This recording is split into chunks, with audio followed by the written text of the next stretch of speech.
In the gleaming headquarters of Pinnacle Technologies, Miguel Reyes, a 58-year-old janitor with calloused hands and a hidden past, was someone the executives in tailored suits never truly saw, until he became their only hope. When a sophisticated cyber attack threatened to steal their revolutionary software and frame CEO Victoria Winters for espionage, the company's elite IT team was left helpless despite their advanced degrees and cutting-edge tools. What no one knew was that the quiet man who mopped floors by day harbored decades-old knowledge that would allow him to recognize a pattern in server room lights that everyone else missed. Working secretly through 5 sleepless nights, Miguel unraveled the malicious code that 7 cybersecurity experts couldn't crack, exposing the true culprit and leaving Pinnacle's leadership speechless.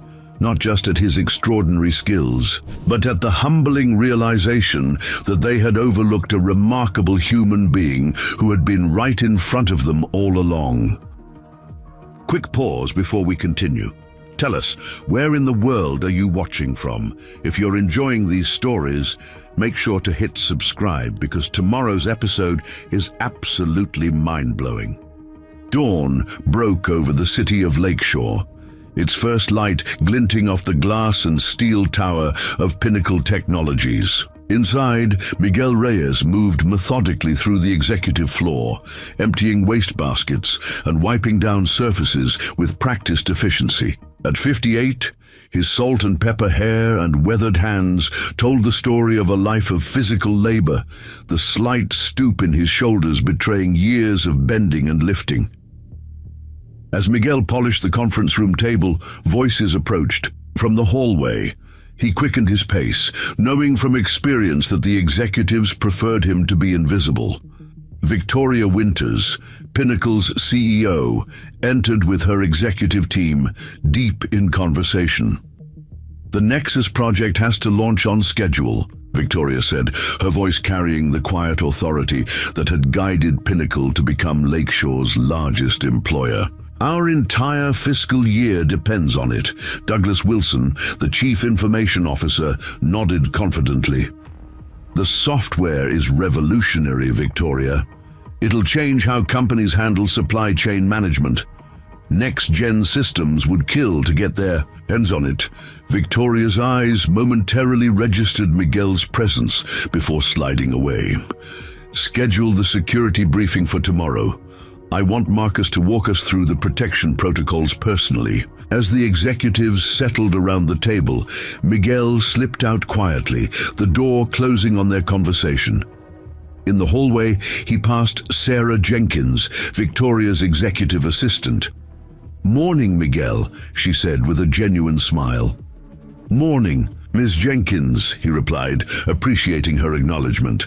In his 6 years at Pinnacle, she was one of the few who consistently treated him as more than part of the furniture. "Big day today," she confided. "The board's reviewing the Nexus project. Everyone's on edge." Miguel nodded, his face betraying nothing of his interest in the company's flagship software project. "Hope it goes well for them." The morning progressed, with Miguel working his way through the building's 20 floors. By noon, he had reached the employee cafeteria, where he took his lunch at a corner table, alone with a worn paperback book. "Mind if I join you?" Miguel looked up to see Rebecca, his daughter, standing with a tray. At 22, she had her mother's warm brown eyes and his stubborn chin. Pride swelled in his chest as it did whenever he saw her in her Pinnacle intern badge. "Always," he said, closing his book. Rebecca sat, glancing at the cover.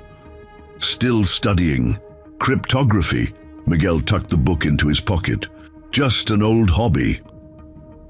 "An old hobby that got you through a whole shelf of computer science books at the library." Rebecca's voice held affectionate exasperation. "You know, with your knowledge, you could easily—" "We've talked about this," Miguel interrupted gently. "I'm content where I am." Rebecca's expression said she didn't believe him. "The scholarship committee meeting is today. Ms. Winters herself will be there." Miguel nodded, his face serious. "You've earned it, Rebecca. Your grades speak for themselves. The Pinnacle Scholarship is the only way I can finish my degree without more loans," she said, poking at her salad. "With Mum's medical bills still hanging over us. Those bills are my concern, not yours," Miguel said firmly. "You focus on your studies." The conversation shifted to lighter topics until Rebecca checked her watch and hurried back to her internship. Duties in the marketing department. Miguel watched her go, his heart heavy with a familiar mixture of pride and regret. Later that afternoon, Miguel pushed his cart into the server room on the 18th floor, the steady hum of cooling systems greeting him. The room was typically empty during his cleaning rounds. The IT team preferred it that way, not trusting non-technical personnel near the equipment. As he dusted carefully around the servers, the door swung open. Marcus Taylor, head of IT security, entered with Natalie Rivers, one of his analysts. "I don't care what the monitoring system says," Marcus was saying, frustration evident in his voice. "There's no way anyone breached our firewall." "The logs don't lie, Marcus," Natalie insisted. "Something accessed the development server last night at 2:17 a.m. The authentication looked legitimate, but the access patterns were irregular. They both stopped short upon seeing Miguel. Marcus's expression shifted to annoyance. "You shouldn't be in here without IT supervision," he said sharply. Miguel kept his eyes down. "Just finishing up, sir. I'll be out of your way." "Make it quick," Marcus replied, turning back to Natalie as if Miguel had ceased to exist. "Run another diagnostic. The Nexus code is too valuable to take chances." Miguel methodically completed his tasks while listening to their conversation. The technical terms they used were familiar to him, though he gave no indication of understanding. He noted the concern in their voices, the unusual activity they were discussing, and filed it away in his mind. That evening, as the Pinnacle building emptied of its daytime occupants, Miguel remained behind with the night cleaning crew. At 11, as his shift neared its end, Supervisor Hank Morales approached. "Miguel, can you cover for Joe tomorrow? His kid's sick," Miguel calculated quickly. Another shift meant overtime pay. "Sure, Hank, no problem." "Thanks, man. I can always count on you." Hank clapped him on the shoulder. "Don't stay too late finishing up, all right?" After Hank left, Miguel waited until the other cleaners had departed before making his way back to the 18th floor. The key card he used for cleaning access beeped green at the server room door. Inside, bathed in the blue glow of equipment lights, Miguel transformed. His stooped posture straightened, his movements became precise and purposeful. He approached a terminal in the corner, one used by IT staff for system diagnostics. He hesitated, then sat down. The login screen glowed softly. Miguel reached into his pocket and withdrew a USB drive, turning it over in his hands contemplatively. 20 years ago, he would have called what he was about to do ethical hacking. Now, it would simply be considered a security breach. But something about the conversation he'd overheard troubled him deeply. He plugged in the drive and began typing. The night stretched on as Miguel worked, his fingers moving with surprising dexterity across the keyboard. Lines of code scrolled across the screen, and with each passing minute, his expression grew more concerned. At 4:30 a.m., he carefully closed everything down, removed his drive, and wiped away any evidence of his presence. In the gleaming headquarters of Pinnacle Technologies, Miguel Reyes, a 58-year-old janitor with calloused hands and a hidden past, was someone the executives in tailored suits never truly saw, until he became their only hope. When a sophisticated cyber attack threatened to steal their revolutionary software and frame CEO Victoria Winters for espionage, the company's elite IT team was left helpless despite their advanced degrees and cutting-edge tools. What no one knew was that the quiet man who mopped floors by day harbored decades-old knowledge that would allow him to recognize a pattern in server room lights that everyone else missed. Working secretly through 5 sleepless nights, Miguel unraveled the malicious code that 7 cybersecurity experts couldn't crack, exposing the true culprit and leaving Pinnacle's leadership speechless, not just at his extraordinary skills, but at the humbling realization that they had overlooked a remarkable human being who had been right in front of them all along. Dawn broke over the city of Lakeshore, its first light glinting off the glass and steel tower of Pinnacle Technologies. Inside, Miguel Reyes moved methodically through the executive floor, emptying waste baskets and wiping down surfaces with practiced efficiency. At 58, his salt and pepper hair and weathered hands told the story of a life of physical labor, the slight stoop in his shoulders betraying years of bending and lifting. As Miguel polished the conference room table, voices approached. From the hallway, he quickened his pace, knowing from experience that the executives preferred him to be invisible. Victoria Winters, Pinnacle's CEO, entered with her executive team, deep in conversation. "The Nexus project has to launch on schedule," Victoria said, her voice carrying the quiet authority that had guided Pinnacle to become Lakeshore's largest employer. "Our entire fiscal year depends on it." Douglas Wilson, the Chief Information Officer, nodded. As he made his rounds, he overheard fragments of conversations that confirmed his fears. The hack was progressing despite the IT team's efforts to contain it. Worse, it was designed to make it appear that the data was being funneled through Victoria. Winter's personal accounts, potentially framing her for corporate espionage. Near midnight, Miguel found himself outside the main conference room where the crisis team was working. Through the glass walls, he could see Victoria standing at the head of the table, her composure intact despite the chaos.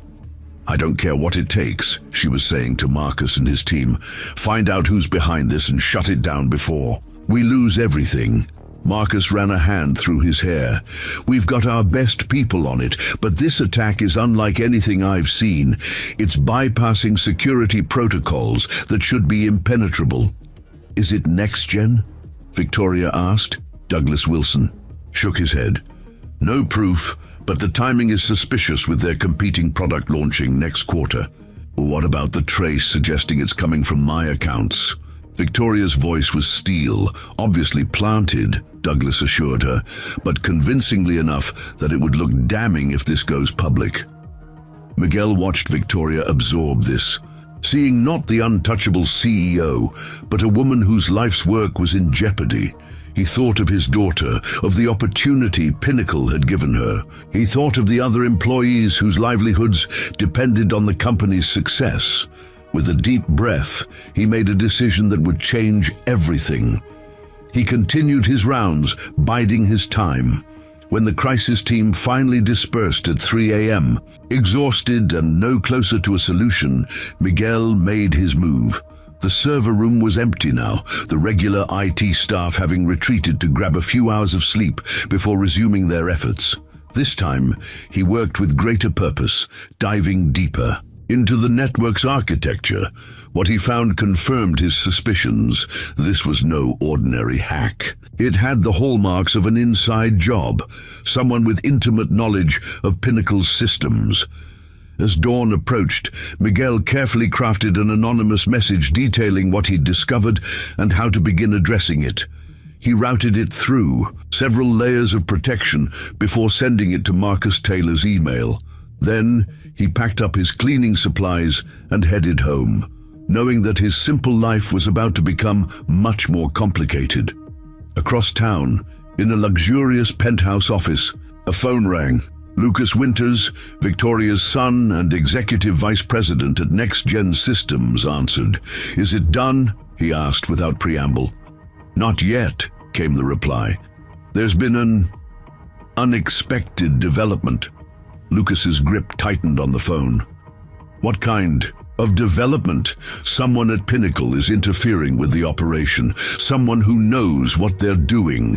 Find them," Lucas ordered, "and eliminate the problem.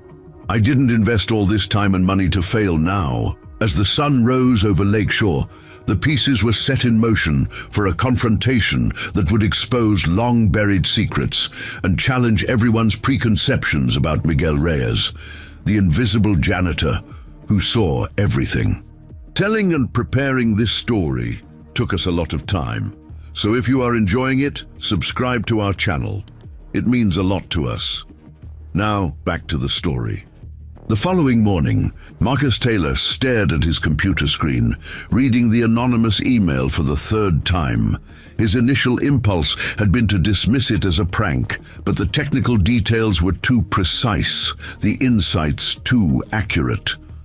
"Douglas, you need to see this," he called to the CIO, who was reviewing server logs at the next desk. The IT department had transformed overnight into a command center, with energy drinks and takeout containers scattered among hastily connected monitors.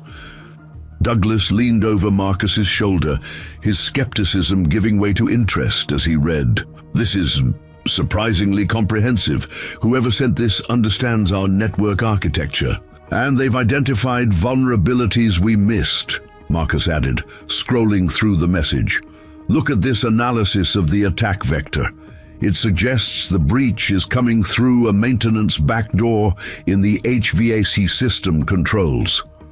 "That's impossible," Douglas scoffed. "Those systems are air-gapped, apparently not as completely as we thought." Marcus pulled up the system diagrams. "According to this, someone created an undocumented bridge between the environmental controls and the main network during the last building upgrade." Victoria Winters entered the room, the dark circles under her eyes betraying her sleepless night. "Please tell me you have good news." Marcus hesitated. "We received an anonymous tip with some promising leads." Victoria's expression hardened. "Anonymous? From inside Pinnacle?" "The message was routed through multiple proxies," Marcus explained. "Tracking the source would take time we don't have, but the information is legitimate. Whoever sent this knows their way around our systems." "An accomplice having second thoughts?" Victoria suggested. Douglas shook his head. "The tone suggests someone trying to help. They've included methods to slow the data extraction and temporarily patch the vulnerabilities."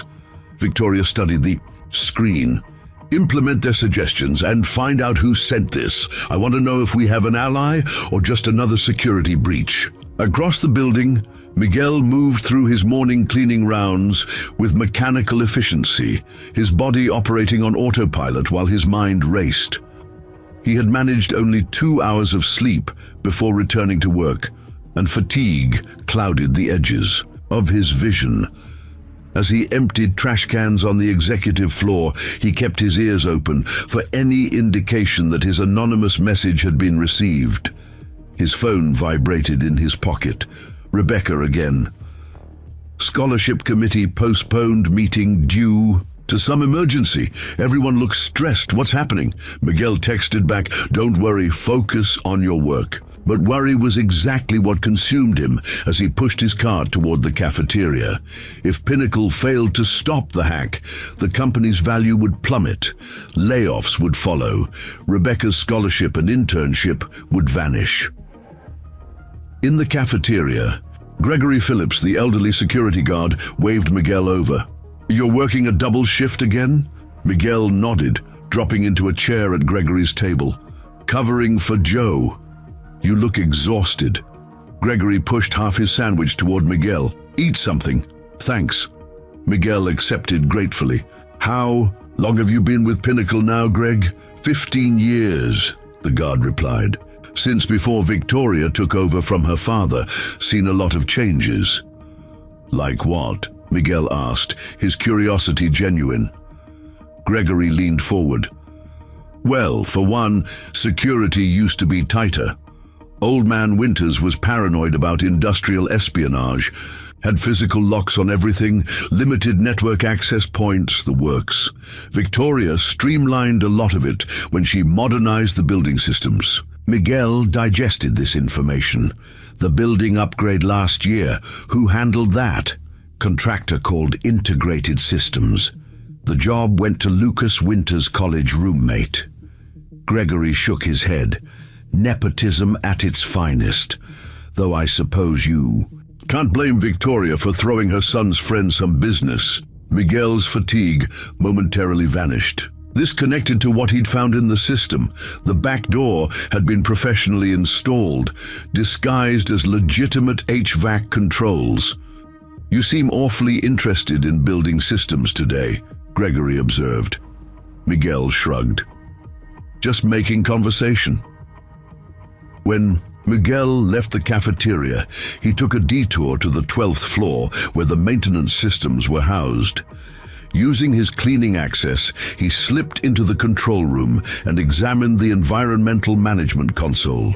The hardware matched what he'd discovered in his overnight investigation. A subtly modified controller with additional networking capabilities that wouldn't be apparent to casual inspection. He was photographing the serial numbers with his phone. When the door opened, Miguel quickly pocketed his phone and grabbed his cleaning supplies. Natalie Rivers stepped in, surprise registering on her face. "What are you doing in here?" "Routine cleaning," Miguel replied, gesturing to his cart. "Supervisor. Added this room to my rounds." Natalie looked skeptical but didn't challenge him. "Well, I need to check something. You can finish later." Miguel nodded and made his exit, his heart pounding. He'd gotten what he needed, but Natalie's appearance was concerning. The IT team was following the trail he'd laid. By mid-afternoon, the atmosphere at Pinnacle had grown increasingly tense. Miguel observed executives rushing between meetings, their voices hushed but urgent. As he cleaned the glass walls of a conference room, he could see Marcus Taylor giving a presentation to Victoria and the board members, including Richard Maxwell, whose grave expression spoke volumes. Sarah Jenkins approached as Miguel moved to the next room. "Quite the commotion today," she remarked. "Seems serious," Miguel agreed, keeping his tone casual. Sarah glanced over her shoulder before speaking. "Between us, someone's trying to steal Pinnacle's new software, and they're trying to make it look like Ms. Winters is involved." "That's terrible," Miguel said, his surprise not entirely feigned. "Do they know who's behind it?" "Not yet. But it gets worse. Ms. Winters received a call from her son this morning. Apparently next-gen systems were attacked too." Sarah's voice dropped. Further, "Some people think it's to throw suspicion off them, but Ms. Winters trusts her son." This new information troubled Miguel deeply. If Lucas was positioning next-gen as a fellow victim, the deception ran deeper than he'd initially thought. "I should get back," Sarah said, straightening her blazer. "Ms. Winters needs the quarterly reports for her meeting with legal." As Sarah walked away, Miguel noticed Richard Maxwell watching him from the end of the hallway, his gaze calculating. The board member studied Miguel for an uncomfortable moment before continuing to his office. The interaction, brief as it was, left Miguel uneasy. That evening, as his regular shift ended, Miguel made a decision. Instead of continuing his solitary investigation, he needed expert input. He drove his aging sedan to Lakeshore Community College, where classes were still in session. The computer science building lights burned bright against the darkening sky. Miguel found Dr. Thomas Franklin in his office, surrounded by stacks of academic papers. "Miguel," Dr. Franklin greeted him warmly. "This is unexpected. Rebecca's not here tonight. I came to see you, actually," Miguel replied, closing the door behind him. "I need your help, Tom, but this has to stay between us." Dr. Franklin's expression grew serious. "What's going on?" Miguel took a deep breath. "Pinnacle Technologies is under attack. A sophisticated hack is targeting their new software project." "And you know this how?" Dr. Franklin asked carefully. "Because I discovered it." Miguel met his old friend's eyes. "And I need your help to stop it." 20 minutes later, after Miguel had explained everything, Dr. Franklin leaned back in his chair. "You realize what you're describing would be considered Unauthorized access to Pinnacle's systems? I know the legal implications, Miguel replied, but the attack is evolving. The anonymous tip I provided this morning bought some time, but they've only implemented temporary countermeasures. The core breach is still active. Dr. Franklin studied him. Why not go to them directly? Tell them what you know. Miguel's gaze dropped to his hands. You know why, Tom. The Phoenix incident was 20 years ago, Miguel, Dr. Franklin said gently. The charges were dropped. But the reputation remains. No technology company would hire me after that, even though I was cleared. Miguel's voice held old pain. I built a new life, a quiet life. Rebecca doesn't know about any of it, and I want to keep it that way. Dr. Franklin sighed. So what are you asking me to do? I need to borrow some equipment, Miguel explained, and I need you to analyze something. He pulled out his phone, showing the photos of the HVSE controller. This is the physical access point for the breach. I need to know if you recognize the modification signature. Dr. Franklin examined the images, his eyebrows rising. This is professional work, military grade even. He looked up sharply. You think this is an inside job? I know it is, Miguel confirmed, but I need proof of who's behind it. As they discussed technical options, Miguel's phone rang. It was Hank Morales. Miguel, where are you? We've got a situation at Pinnacle. Security's asking for all keycard access records, including maintenance staff. What happened? Miguel asked, tension rising. Someone accessed the server room last night using cleaning crew credentials, Hank explained. They're reviewing security footage now. Miguel's mind raced. He'd been careful, but with enough scrutiny, they'd eventually identify him. I'll be right there, he promised. After ending the call, he turned to Dr. Franklin. Things are accelerating. I need to get back to Pinnacle. Take this, Dr. Franklin said, handing him a small external drive. It contains some specialized diagnostic tools. Be careful, Miguel. Corporate espionage is serious business. People have been killed for less. The warning followed Miguel as he drove back to Pinnacle. Night had fully fallen, and the building's illuminated glass exterior made it look like a lighthouse in the darkness. Security was visibly enhanced, with additional guards in the lobby checking IDs carefully. Gregory Phillips was stationed at the employee entrance, looking uncomfortable in his role as gatekeeper. Evening, Miguel, he said, relief evident in his voice at seeing a familiar face. Need to check your ID tonight. New protocols. Miguel presented his badge, noticing the security terminal was logging each scan. What's going on, Greg? Some kind of security breach, Gregory replied quietly. They've got us checking everyone against the footage from last night. Between us, they're looking for someone who doesn't belong in the server room. Miguel nodded, maintaining his calm exterior while his mind calculated rapidly. Well, that's not me. I avoid that room when I can. Too many people yelling if you move their precious cables. Gregory chuckled. You and me both. Go on up. Your supervisor's waiting on 18. The elevator ride gave Miguel precious moments to think. If they were reviewing footage, his time was limited. He needed to accelerate his plan. When he reached the 18th floor, he found not just Hank, but Marcus Taylor and Douglas Wilson as well, reviewing security logs at a temporary workstation set up in the hallway. There he is, Hank said, waving Miguel over. My most reliable guy. Marcus looked up, his gaze moving dismissively over Miguel before returning to the screens. We need to confirm your whereabouts last night between midnight and 4 a.m. I was cleaning the lower floors until about 1, Miguel answered truthfully. Then I took my break in the staff room on 3 before finishing the executive suite. Douglas tapped on a keyboard, pulling up footage. Card records show you accessed the 18th floor at 2:17 a.m. Miguel nodded calmly. That's right. Had to restock the cleaning supplies from the storage closet down the hall. The executive bathrooms were out of everything. Marcus and Douglas exchanged glances. And you didn't enter the server room? Marcus pressed. "No, sir," Miguel lied, his expression neutral. "Like I was telling the security guard downstairs, I avoid that room. Last time I cleaned in there, one of your team yelled at me for 20 minutes about disturbing their equipment setup."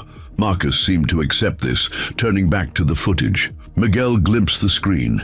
They were reviewing cameras from multiple angles, but the one covering the server room door showed only static during the critical time period. His countermeasures had worked. "All right," Douglas said finally. "You can continue your shift, but security protocols are enhanced tonight. Stick to your assigned areas only." As Miguel pushed his cart away, he heard Marcus mutter, "Waste of time. No janitor has the skills to bypass our security." The dismissal stung, but Miguel used the emotion to fuel his determination. Behind him, he heard Douglas reply, "Someone did, and if we don't find them soon, the Nexus project is finished." Miguel continued his rounds, his mind working on multiple levels. The enhanced security meant he couldn't access the server room directly tonight, but there were other ways to proceed. The building's networked systems offered multiple entry points if you knew where to look. As he cleaned the executive floor, he paused outside Victoria Winter's office. Through the glass wall, he could see her working alone, her face illuminated. By her computer screen, she looked exhausted, the weight of the crisis evident in her posture. Making a decision, Miguel knocked gently on her door. Victoria looked up, momentarily confused at the interruption. "Yes? Sorry to disturb you, Ms. Winters," Miguel said. "Just need to empty your trash." She waved him in absently, returning to her work. Miguel emptied the bin efficiently, but instead of leaving, he hesitated. "Is there something else?" Victoria asked, noticing his lingering presence. Miguel took a calculated risk. "My daughter, Rebecca Reyes, she's an intern in marketing. She mentioned the scholarship committee meeting was postponed." Recognition flickered in Victoria's eyes. "You're Rebecca's father. She's one of our most promising interns."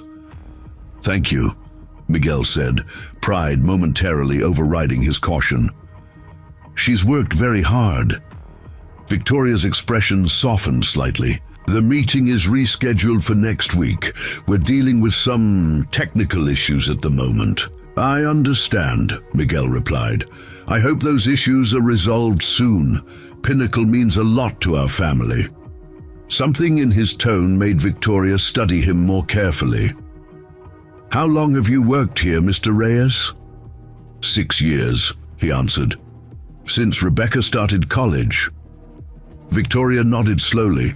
"Well, rest assured that despite our current challenges, the scholarship program remains a priority. Your daughter's future with Pinnacle is secure." "I appreciate that," Miguel said sincerely. "Sometimes the solutions to difficult problems come from unexpected places." The cryptic comment hung in the air between them. For a brief moment, Victoria's gaze sharpened with curiosity, but then her phone rang, breaking the connection. "I should let you get back to work," Miguel said, retreating with his cart. As he closed the door, he heard Victoria answer her phone. "Yes, Lucas, I'm still at the office." "No, they haven't found the source yet." Miguel moved down the hallway, his resolve strengthening. Victoria's conversation with her son confirmed his suspicions. The pieces were falling into place, but he needed concrete evidence before he could act. In the distance, he saw Richard Maxwell emerging from his office, speaking intently on his phone.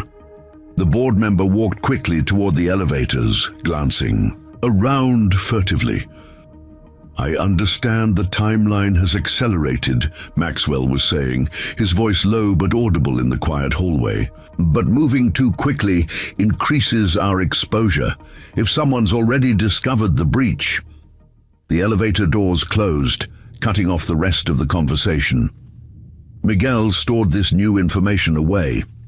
Maxwell's behavior suggested he might be involved, possibly working with Lucas Winters. Miguel checked his watch. Midnight. The building was nearly empty now, the crisis teams having retreated to get some rest before resuming their efforts in the morning. The enhanced security measures provided both challenges and opportunities.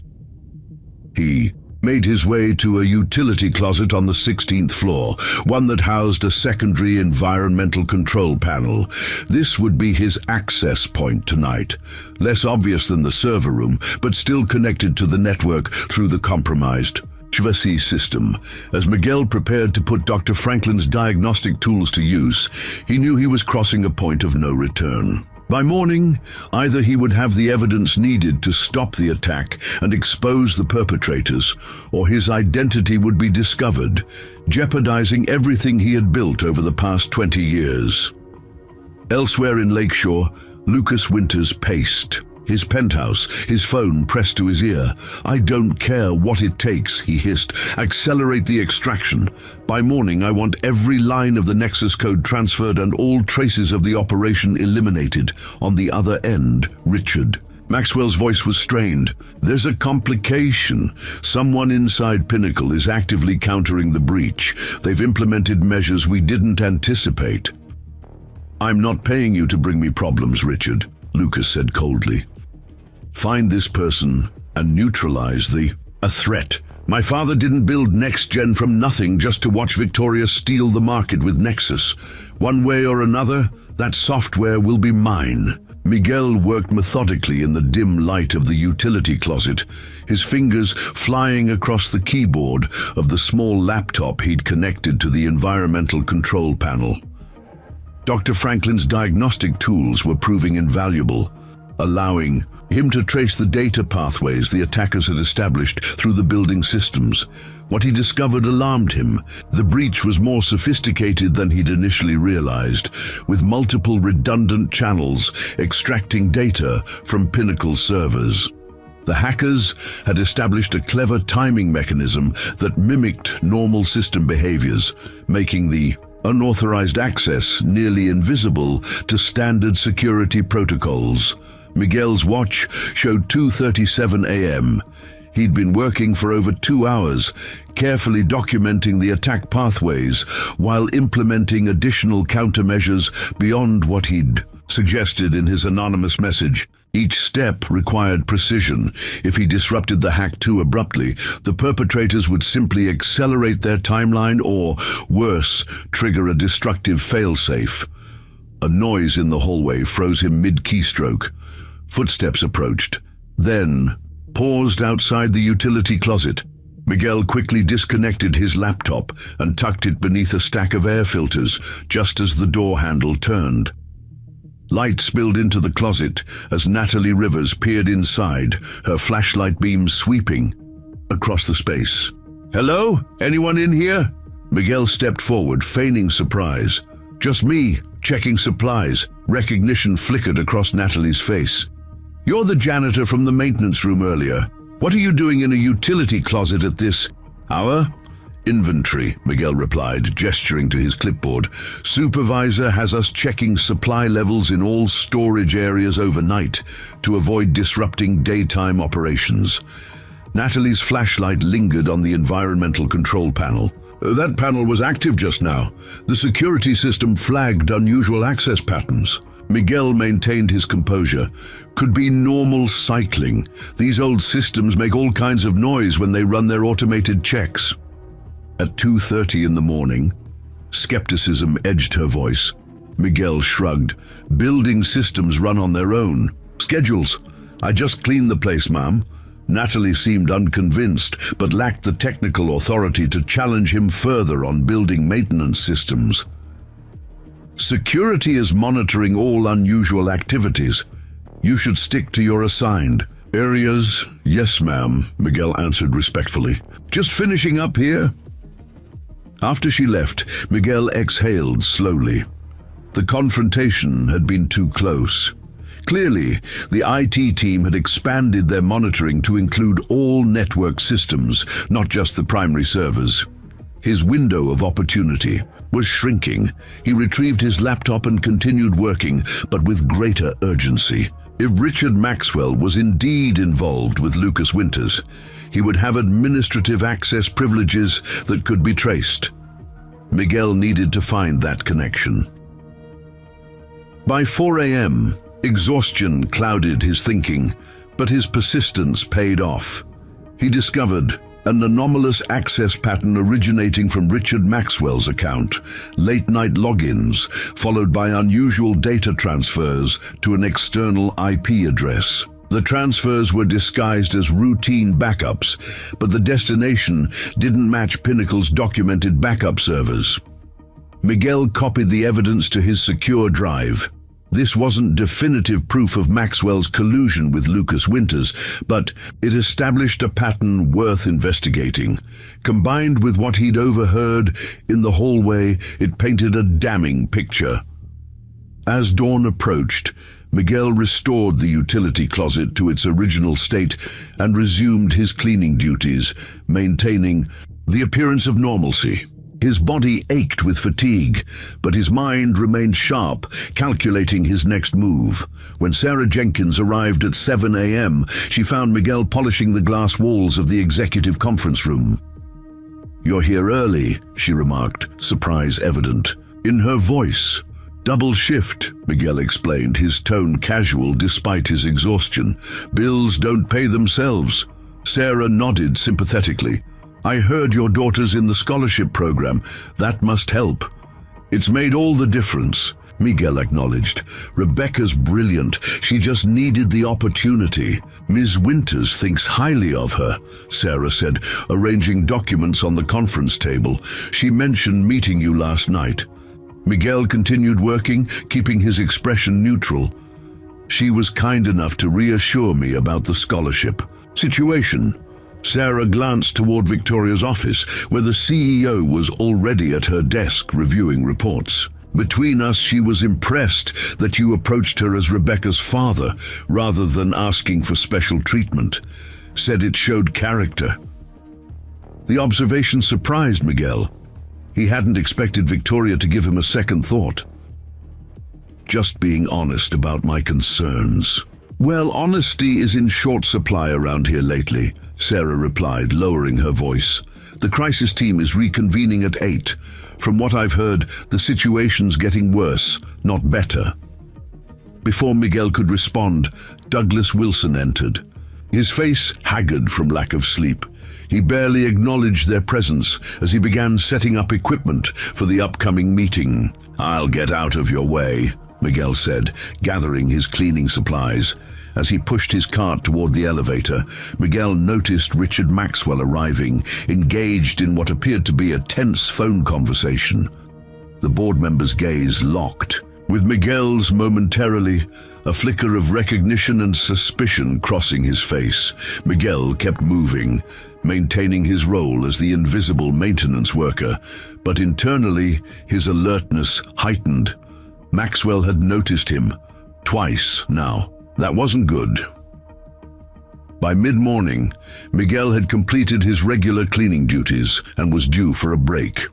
Instead of going to the staff room, he made his way to the marketing department where Rebecca interned. He found her at her desk, focused, intently on her computer screen. "Dad," she exclaimed when she spotted him, "what are you doing here?" "Thought I'd see if you wanted to grab coffee," he said, his fatigue momentarily forgotten at the sight of her enthusiasm. Rebecca glanced at her monitor. "I can take 15 minutes. Let me just save this." As they walked to the building's cafe, Rebecca's excitement bubbled over. "Did you hear they rescheduled the scholarship committee for tomorrow? Ms. Winters specifically requested it not be delayed further despite everything that's happening." Miguel felt a surge of pride mingled with concern. "That's great news, Dad. This scholarship would cover my final year completely," Rebecca continued, "and Jennifer in HR mentioned they're considering offering me a full-time position after graduation if my final project impresses them." The cafe was relatively empty, most employees being engaged in crisis management or regular duties. Miguel bought 2 coffees, noticing how his hands trembled slightly from exhaustion. "You look terrible," Rebecca observed as they sat down. How many shifts have you worked this week? I'm fine, Miguel assured her. Just busy. Rebecca studied him with concern. You're pushing yourself too hard. Ever since Mom's medical bills. Those bills are nearly paid off, Miguel interrupted gently, and it's worth it to see you succeeding. Rebecca's expression softened. You know, with my degree, I could get a job that pays well enough for both of us. You wouldn't have to work so hard. Miguel smiled, touched by her concern. Maybe someday. But right now, let's focus on getting you through school. Their conversation was interrupted when Marcus Taylor entered the cafe, looking agitated. He ordered coffee and paced while waiting, obviously preoccupied. When he noticed Rebecca, he approached their table. Ms. Reyes, right? From marketing? From... Rebecca nodded, straightening in her chair. Yes, sir. Your security monitoring project, the one analyzing user behavior patterns. Is it operational? Yes, sir, Rebecca replied, surprise evident in her voice. It's a prototype, but it's running. On the test environment, I need to see it, Marcus said abruptly. Can you demonstrate it at the crisis meeting this afternoon? Rebecca blinked, momentarily stunned. Of course, but it's not fully validated yet. We need fresh approaches, Marcus explained, his desperation showing through his professional demeanor. Conventional security measures aren't catching this breach. As Marcus departed with his coffee, Rebecca turned to Miguel, excitement and anxiety warring on her face. That's the head of IT security. I can't believe he wants to see my project.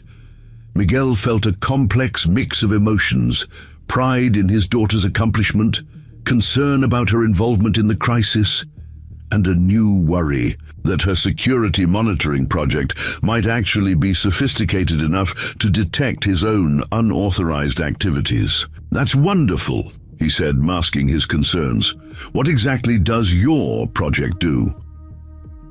It analyzes patterns in user behavior, Rebecca explained, her passion for the subject evident.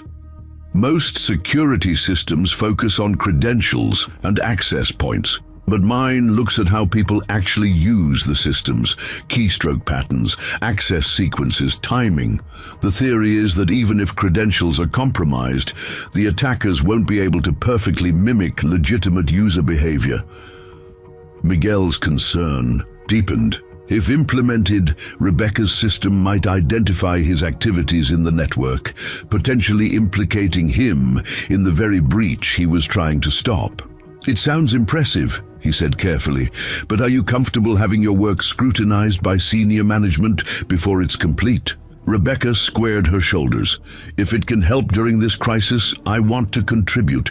This company has done so much for me. Miguel couldn't argue with her determination. It mirrored his own. I'm proud of you, he said simply. After they parted, Miguel headed to the staff locker room to retrieve his phone. He needed to contact Dr. Franklin about this new development.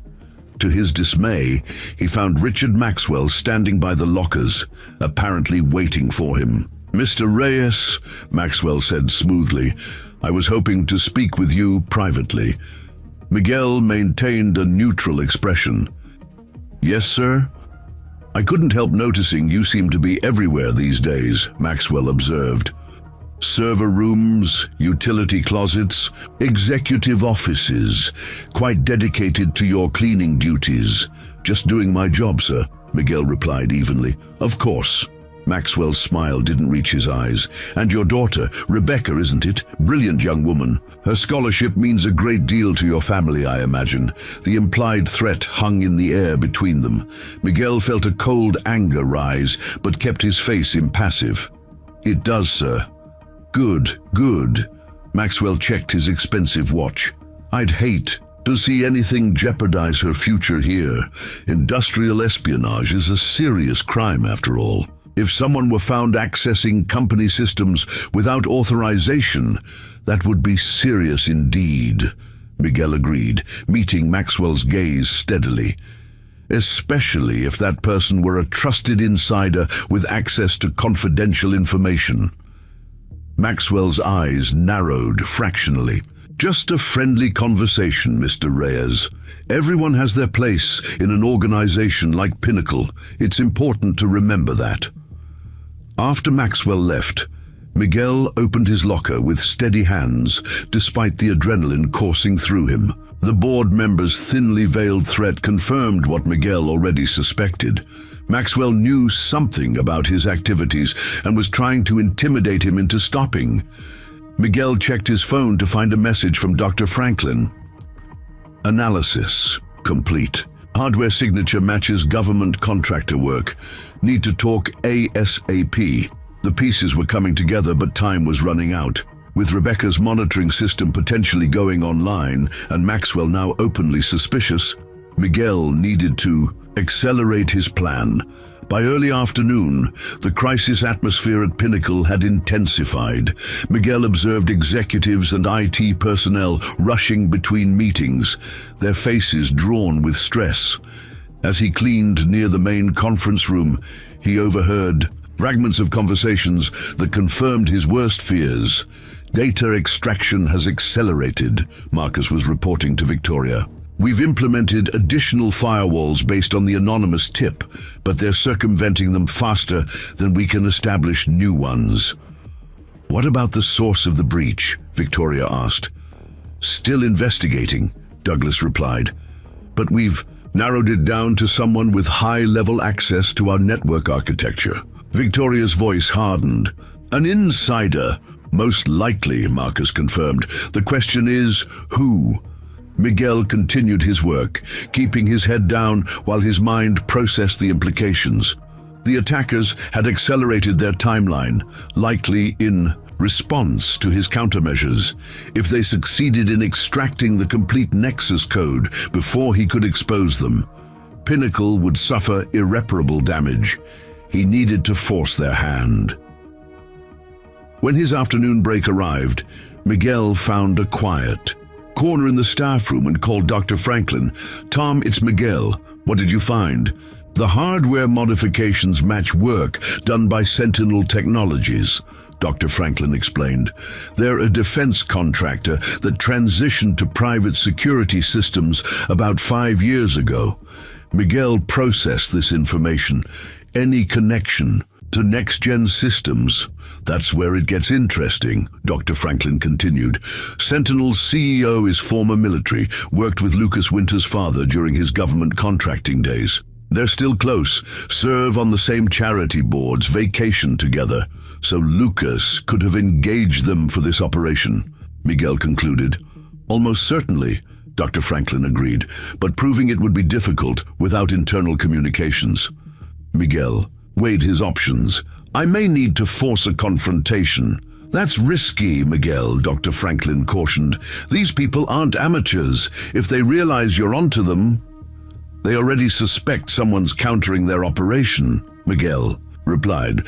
Maxwell approached me today with veiled threats, and Rebecca's security monitoring project might expose my activities if it goes online. Rebecca's involved now.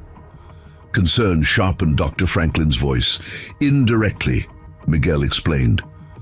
Her internship project analyzes user behavior patterns to identify anomalous activities. Marcus Taylor wants to implement it to help catch the breach. Ironic, Dr. Franklin observed.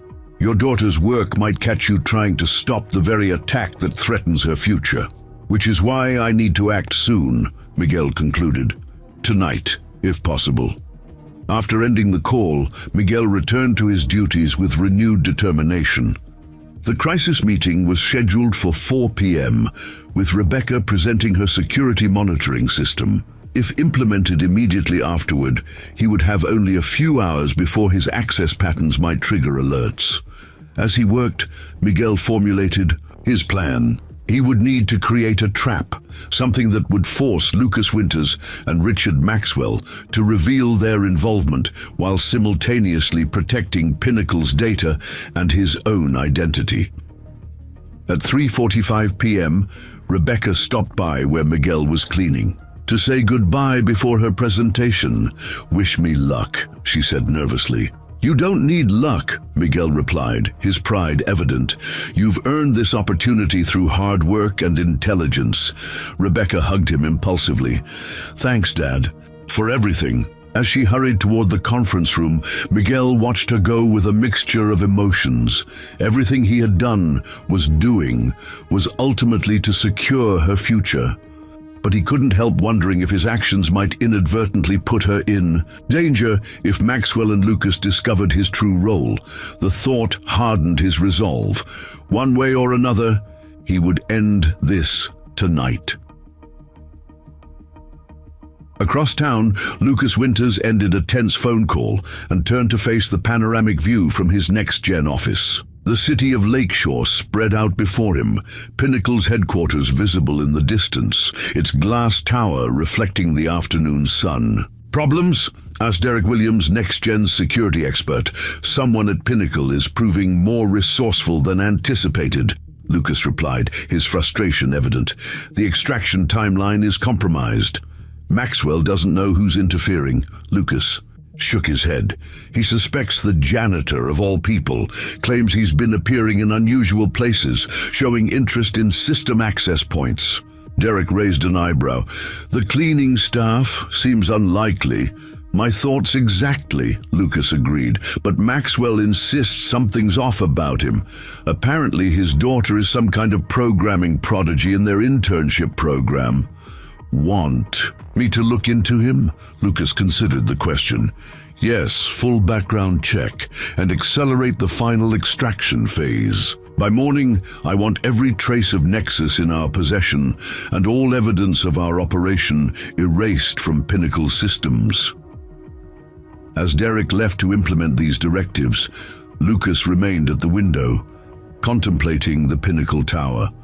Soon, he thought the company his father had founded, only to see control wrestled away by his stepsister Victoria after their father's death, would suffer a devastating setback. NextGen would launch its version of the supply chain management system first, securing market dominance and fulfilling the legacy his father had envisioned.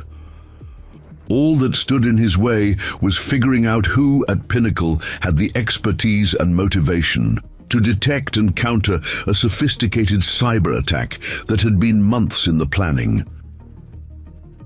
The crisis meeting was in full swing when Miguel passed by the conference room with his cleaning cart. Through the glass walls, he could see Rebecca standing at the front, confidently explaining her security monitoring project while the company's leadership watched with rapt attention. Marcus Taylor and Douglas Wilson were asking questions, their body language showing genuine interest rather than the polite tolerance typically afforded to interns. Pride temporarily overshadowed Miguel's anxiety as he glimpsed the presentation. Slides displaying complex behavioral analysis algorithms, work that reflected Rebecca's natural talent and dedication. He continued past, knowing that lingering would only draw unwanted attention. In the adjacent hallway, Miguel encountered Gregory, Phillips making his security rounds. "Quite the commotion in there," Gregory commented, nodding toward the conference room. "My daughter's presenting her project," Miguel replied, unable to keep a hint of pride from his voice. Gregory's eyebrows rose. "That's your girl? Impressive. Word around security is they're desperate enough to try anything at this point." He lowered his voice. "Between us, I heard the board's considering shutting down all network access if they can't contain the breach by morning." This news alarmed Miguel. A complete shutdown would make his plan much more difficult to execute. "That's serious. Millions in R&D at stake," Gregory confirmed. "Plus their reputation. Nobody wants to do business with a tech company that can't protect its own systems." As they talked, Miguel noticed Richard Maxwell exit the conference room, speaking intently on his phone as he walked toward his office. Miguel made a split-second decision.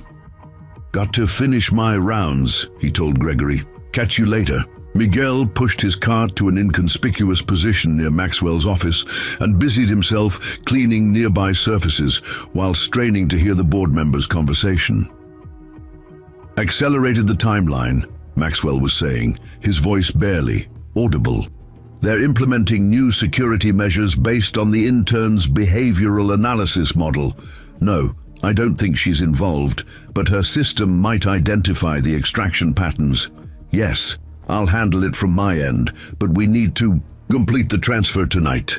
The conversation confirmed Miguel's fears. Maxwell and his co-conspirators were planning to complete their theft of the Nexus code that very night, before Rebecca's monitoring system could be fully implemented. When Maxwell ended his call, Miguel slipped away, his mind racing. The timeline had compressed drastically. He now had mere hours to set his trap and expose the conspiracy before the damage became irreversible. By 6 p.m., the crisis meeting had concluded. Miguel observed the aftermath from his position near the elevators. Executives dispersing with worried expressions, IT staff hurrying to implement new security protocols, Victoria Winters remaining in the conference room with Marcus and Douglas, reviewing action items. Rebecca emerged, looking simultaneously exhilarated and overwhelmed. She spotted Miguel and approached, her eyes bright with excitement. "They're implementing my system," she exclaimed in a hushed voice. "Right now. Marcus is assigning 3 programmers to help me scale it up for the entire network." "That's wonderful," Miguel replied, genuinely happy for her despite his complications this created for his plans. "When will it be active?" "Initial deployment in about 4 hours, Rebecca explained. "We're starting with critical systems and expanding from there. I'll be working late tonight." Miguel nodded, recalculating his timeline. "Don't forget to eat. Dinner. I can bring you something from Washington's diner if you want." "Thanks, Dad, but the company's ordering food for the team." Rebecca checked her watch. "I should get back. They're setting up workstations in the development lab." After she left, Miguel continued his regular cleaning duties while mentally finalizing his plan. He would need to act during the brief window between the end of normal business hours and the implementation of Rebecca's monitoring system. At 7 p.m., the building had mostly emptied of regular employees, leaving only the crisis team, security personnel, and cleaning staff. Miguel checked in with Hank Morales, confirming his assignments for the evening. "Just the executive floor tonight," Hank told him. The crisis team requested minimal disruptions on the technical floors. This worked in Miguel's favor. "No problem. I'll finish up around midnight. Don't work too hard," Hank advised. "You've been pulling doubles all week." As darkness fell over Lakeshore, Miguel prepared for his counteroffensive. He had spent his afternoon break creating a specialized program on Dr. Franklin's secure drive, a digital trap designed to catch Maxwell and Lucas in the act while simultaneously protecting Pinnacle's most valuable data. When he reached the executive floor, Miguel found it mostly deserted. Victoria's office light was still on, but the CEO herself was absent, likely in meetings elsewhere in the building. Miguel seized the opportunity to implement the first phase of his plan. Using his cleaning access, he entered Victoria's office and quickly dusted surfaces, maintaining his cover while surveying the room. Victoria's computer was locked, but still running, standard practice for executives who moved between meetings. Miguel positioned himself to block the view from the hallway and connected Dr. Franklin's drive to a port at the back of Victoria's computer. The program he had created began its work, installing a transparent monitoring layer that would record all attempts to access Victoria's account or use her credentials elsewhere in the system. This wasn't about catching the hackers in the traditional sense. Miguel knew they were too sophisticated for that. Instead, he aimed to create an irrefutable record of their activities, one that would expose their methods and identities beyond any plausible deniability. He had just removed the drive when Sarah Jenkins entered, startling him. "Oh, I didn't realize anyone was in here," she said, carrying a stack of folders. "Just finishing up," Miguel replied, returning to his cleaning cart. "Ms. Winters working late again?" Sarah nodded, placing the folders on Victoria's desk. "Crisis. Mode, she's in the server room with the IT team right now. Dedicated leadership, Miguel commented, pushing his cart toward the door. She built this company, Sarah said with evident admiration, after her father died and the board tried to force her out in favor of her stepbrother. Well, she's not about to let it be destroyed by corporate espionage. This casual revelation added another dimension to Miguel's understanding of the situation. The conflict between Victoria and Lucas ran deeper than mere business competition. It was personal, rooted in family history and inheritance. As Miguel continued his rounds, he carefully avoided the areas where the IT team was working while maintaining awareness of their progress. Through calculated conversations with security personnel and other cleaning staff, he gathered that Rebecca's monitoring system was being deployed floor by floor, starting with the most sensitive areas. At 9:30 p.m., Miguel took his scheduled break in the staff room, using the time to call Dr. Franklin from his personal phone. "I'm implementing the trap tonight," he explained quietly. The situation's accelerated. "Miguel, the background check on Lucas Winter's contractor came back," Dr. Franklin replied. "Sentinel Technologies was involved in a classified security project 5 years ago, the same one mentioned in those documents from the Phoenix incident." Miguel's blood ran cold. "You're sure?" "Positive. The connection pattern is identical to what you described finding back then." The Phoenix incident, the security breach Miguel had discovered while working for a defense contractor 2 decades ago. He had been investigating anomalous network patterns when he uncovered evidence of unauthorized access to classified systems. His report to superiors had been ignored, then actively suppressed. When he persisted, he found himself framed for the very breach he was trying to expose. Though eventually cleared of criminal charges, his reputation in the industry had been destroyed. "History repeating itself," Miguel murmured. "Be careful," Dr. Franklin urged. "These people ruined your career once before. They could do worse this time." After ending the call, Miguel returned to his cart with renewed determination. The connection to his past removed any remaining doubts about the necessity of his actions. As he cleaned the executive conference room, Miguel observed Richard Maxwell return to his office. The board member appeared agitated, checking his watch repeatedly while making a series of short phone calls. Miguel moved his cleaning activities closer, catching fragments of conversation. Final extraction phase. System goes live at midnight. Contingency plan in place if necessary. Miguel checked his watch, 10:17 p.m. Less than 2 hours until Rebecca's monitoring system would go live across the network. He needed to act now. Gathering his supplies, Miguel made his way to the server room on the 18th floor. He knew security protocols had been enhanced, but his cleaning access still functioned. The crisis team needed the facility maintained despite the security concerns. The server room was empty when Miguel entered, the regular IT staff having moved to the development lab to assist with implementing Rebecca's system. This was the opportunity he had been waiting for. Working quickly, Miguel connected his equipment to a diagnostic port and launched the second phase of his program. This component would create a secure data vault within Pinnacle's network, a place where copies of the most critical Nexus code would be preserved even if the original repositories were compromised. Simultaneously, the program established what appeared to be a vulnerability in Victoria's access credentials, a deliberate weakness that would attract the attacker's attention and log their activities in extraordinary detail. As Miguel worked, the door to the server room opened. He froze, then relaxed slightly when he saw it was only Gregory Phillips making his security rounds. "Evening, Miguel," Gregory greeted him, surprise evident in his voice. "Didn't expect anyone in here tonight." Miguel gestured to his cleaning supplies. "Special request from IT, something about dust affecting the cooling systems." Gregory nodded, though his expression held a hint of suspicion.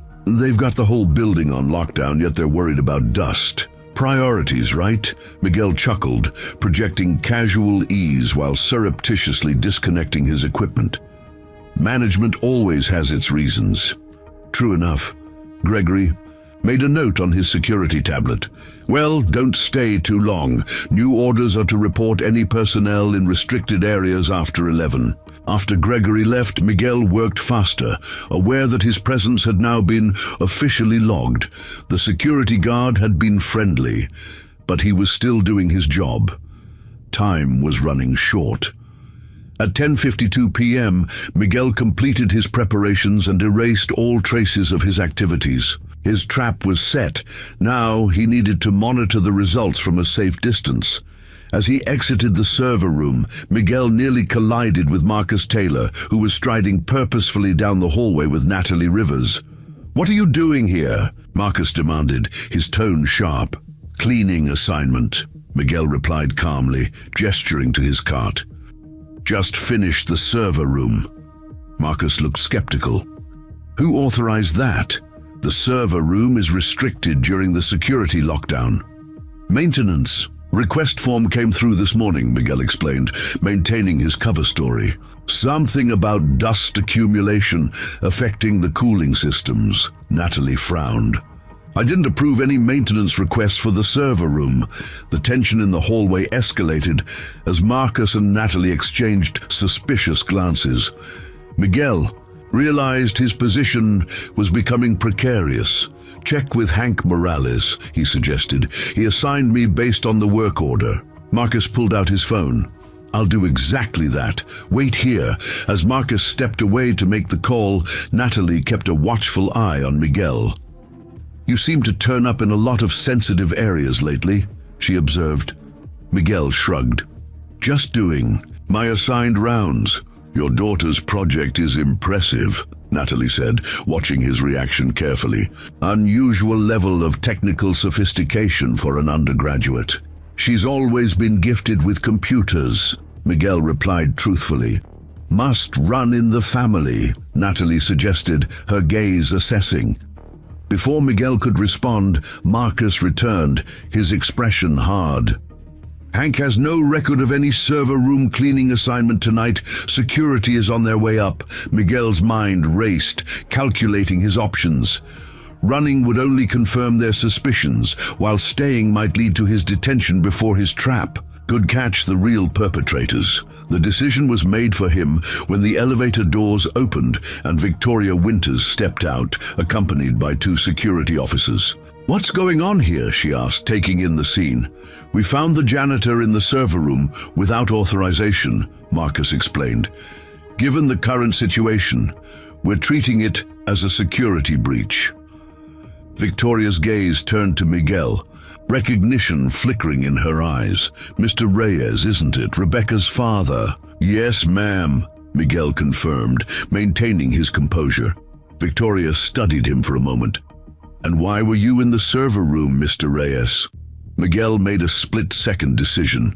Continuing the deception would only waste precious time. "Because I believe I've identified the source of your security breach," he said quietly, "and I've set a trap to catch those responsible." Marcus scoffed. "You expect us to believe—" "Let him explain," Victoria interrupted, her tone measured but firm. Miguel met her gaze directly. "The attack is coming through a backdoor in your environmental control systems, installed during last year's building upgrade. Richard Maxwell is working with Lucas Winters to steal the Nexus code and simultaneously frame you for corporate espionage."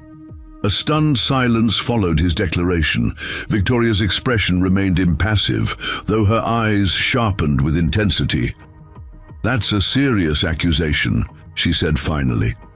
"What evidence do you have?" "If you'll allow me to show you," Miguel replied. "I believe Richard Maxwell is accessing the system right now, using the trap I created to accelerate the final extraction phase." Victoria hesitated only briefly before turning to the security officers. "Bring Mr. Maxwell to the main conference room immediately. Mr. Taylor, Please verify Mr. Reyes's claims about the environmental system's back door. To Natalie, she added, Ms. Rivers, please go to the development lab and delay the activation of the new monitoring system until we've investigated this situation. Tell no one why. As the group dispersed to carry out her instructions, Victoria turned back to Miguel. I'm trusting you against my better judgment, Mr. Reyes. Don't make me regret it. I understand, Miguel replied solemnly. In the empty hallway, Victoria studied him with new interest. You're not just a janitor, are you? Miguel met her gaze steadily. I clean your offices, Ms. Winters. That part is real. But before that, I was something else entirely. In the darkened offices of next-gen systems across town, Lucas Winters received an urgent call. The extraction has been flagged, his contact reported. Someone set a trap using Victoria's credentials as bait. Lucas slammed his fist on his desk. Maxwell, not answering his phone. Security was seen entering his office. Initiate the contingency plan, Lucas ordered. Wipe everything and sever all connections and find out who's been interfering with our operation. I want a name.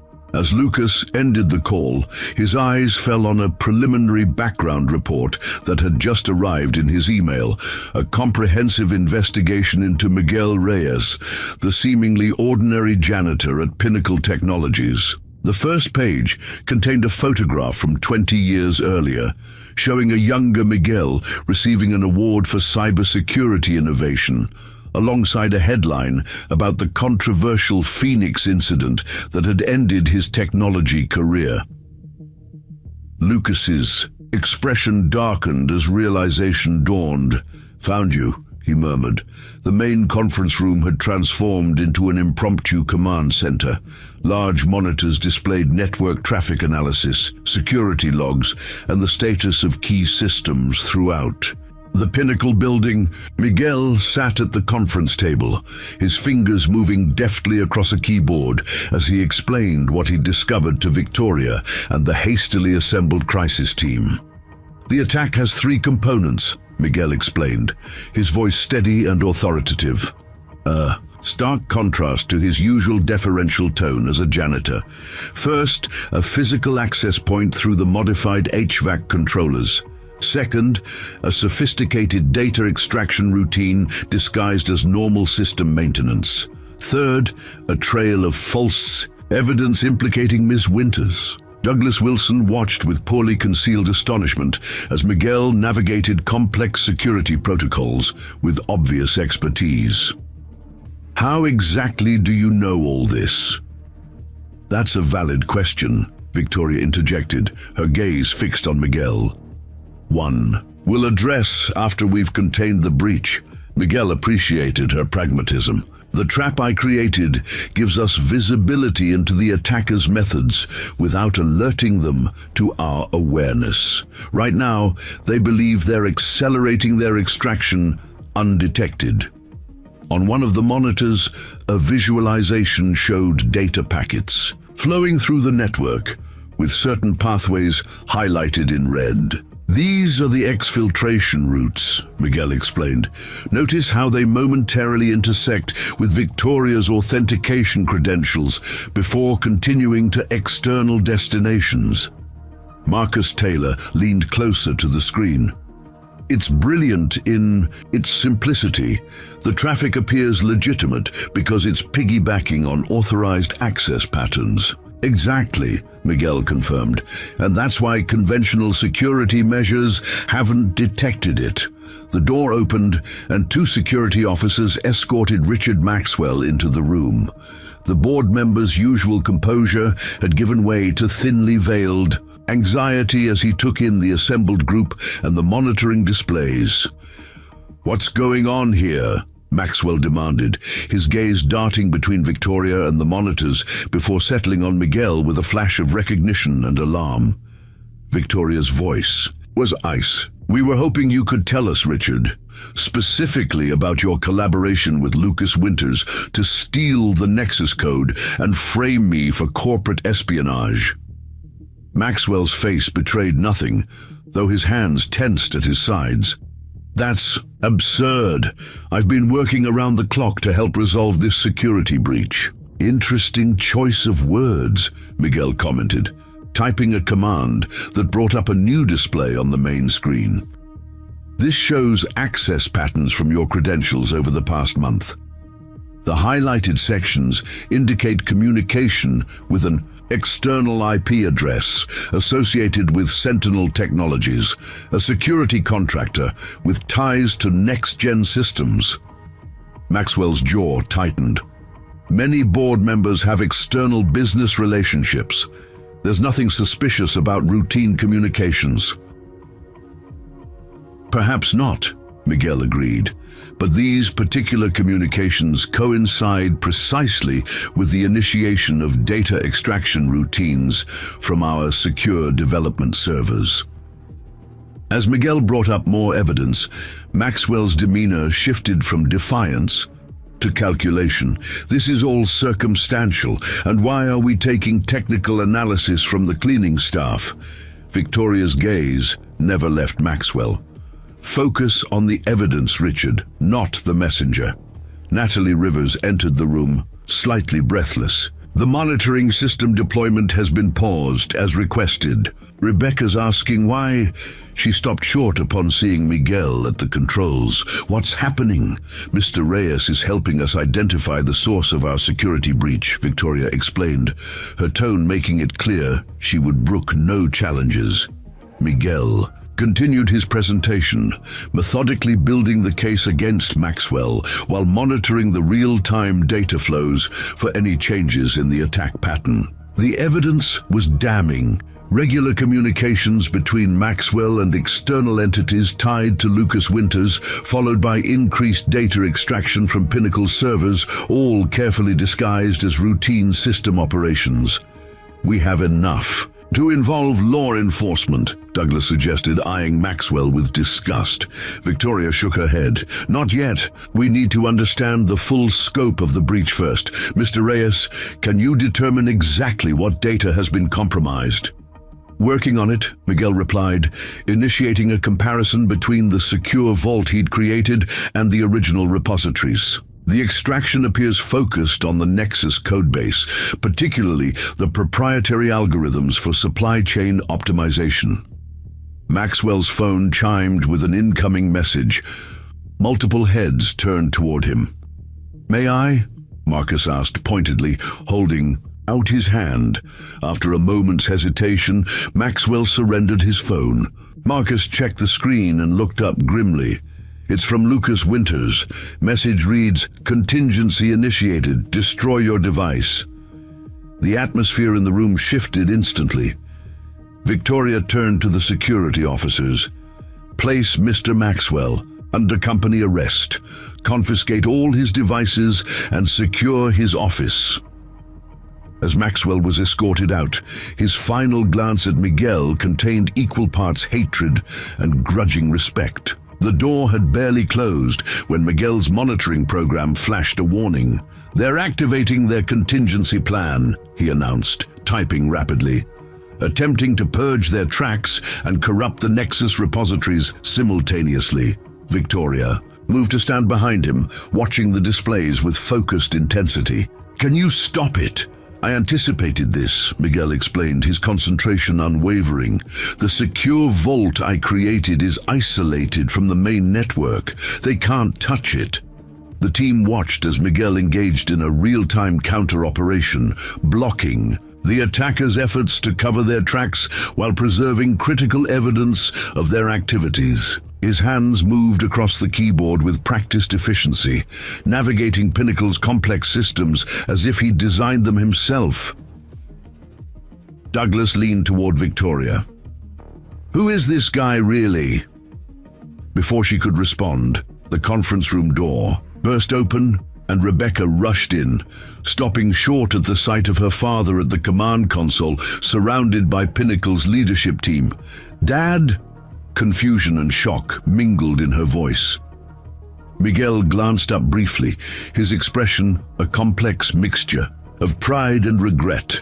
"It's okay, Rebecca. I'm helping resolve the security breach." Rebecca's gaze moved from her father to the technical displays, comprehension dawning as she recognized the sophisticated countermeasures being implemented. "You know how to do all this?" she asked, disbelief evident in her voice. "We can explain." "Later," Victoria interjected gently. "Right now we need your help. Your behavioral analysis system might be crucial to blocking the contingency attack." Rebecca hesitated only momentarily before her professional instincts took over. She moved to one of the workstations and began implementing her monitoring system, occasionally casting bewildered glances at her father. Working in tandem, Miguel and Rebecca established a defensive perimeter around Pinnacle's most critical systems. Miguel's experience and Rebecca's innovative approach complemented each other perfectly, creating a security response that the attackers hadn't anticipated. "The data vault is secure," Miguel announced after 20 intense minutes, "and I've preserved the evidence trail linking Maxwell and Lucas to the breach." Victoria nodded with satisfaction. "What about ongoing extraction attempts?" "Neutralized," Rebecca confirmed, pointing to her monitoring display.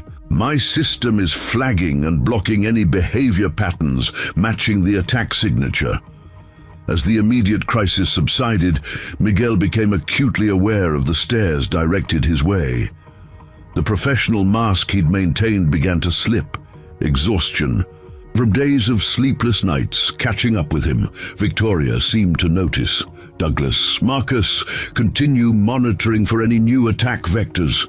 Ms. Rivers, please coordinate with security to ensure all of Maxwell's access has been revoked." Her tone made it clear she wanted to clear the room. "Rebecca, your system has performed admirably. Please work with Natalie to complete the deployment across all critical systems." As the team dispersed to their assignments, Victoria remained behind with Miguel. Rebecca hesitated at the door, her expression making it clear she had countless questions for her father. "I'll explain everything soon," Miguel promised her. "I'm proud of you." After Rebecca left, Victoria closed the conference room door and turned to Miguel.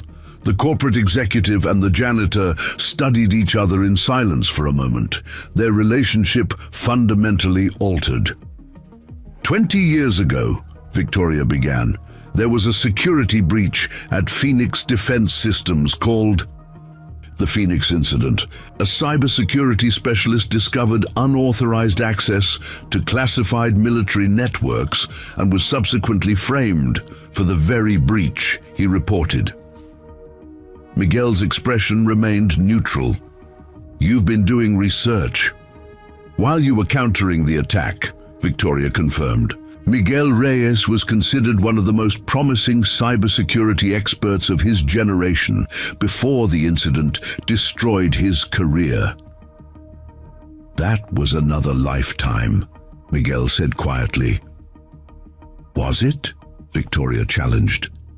"Because the man I just watched defend my company's systems with extraordinary skill doesn't seem like someone who's forgotten his expertise."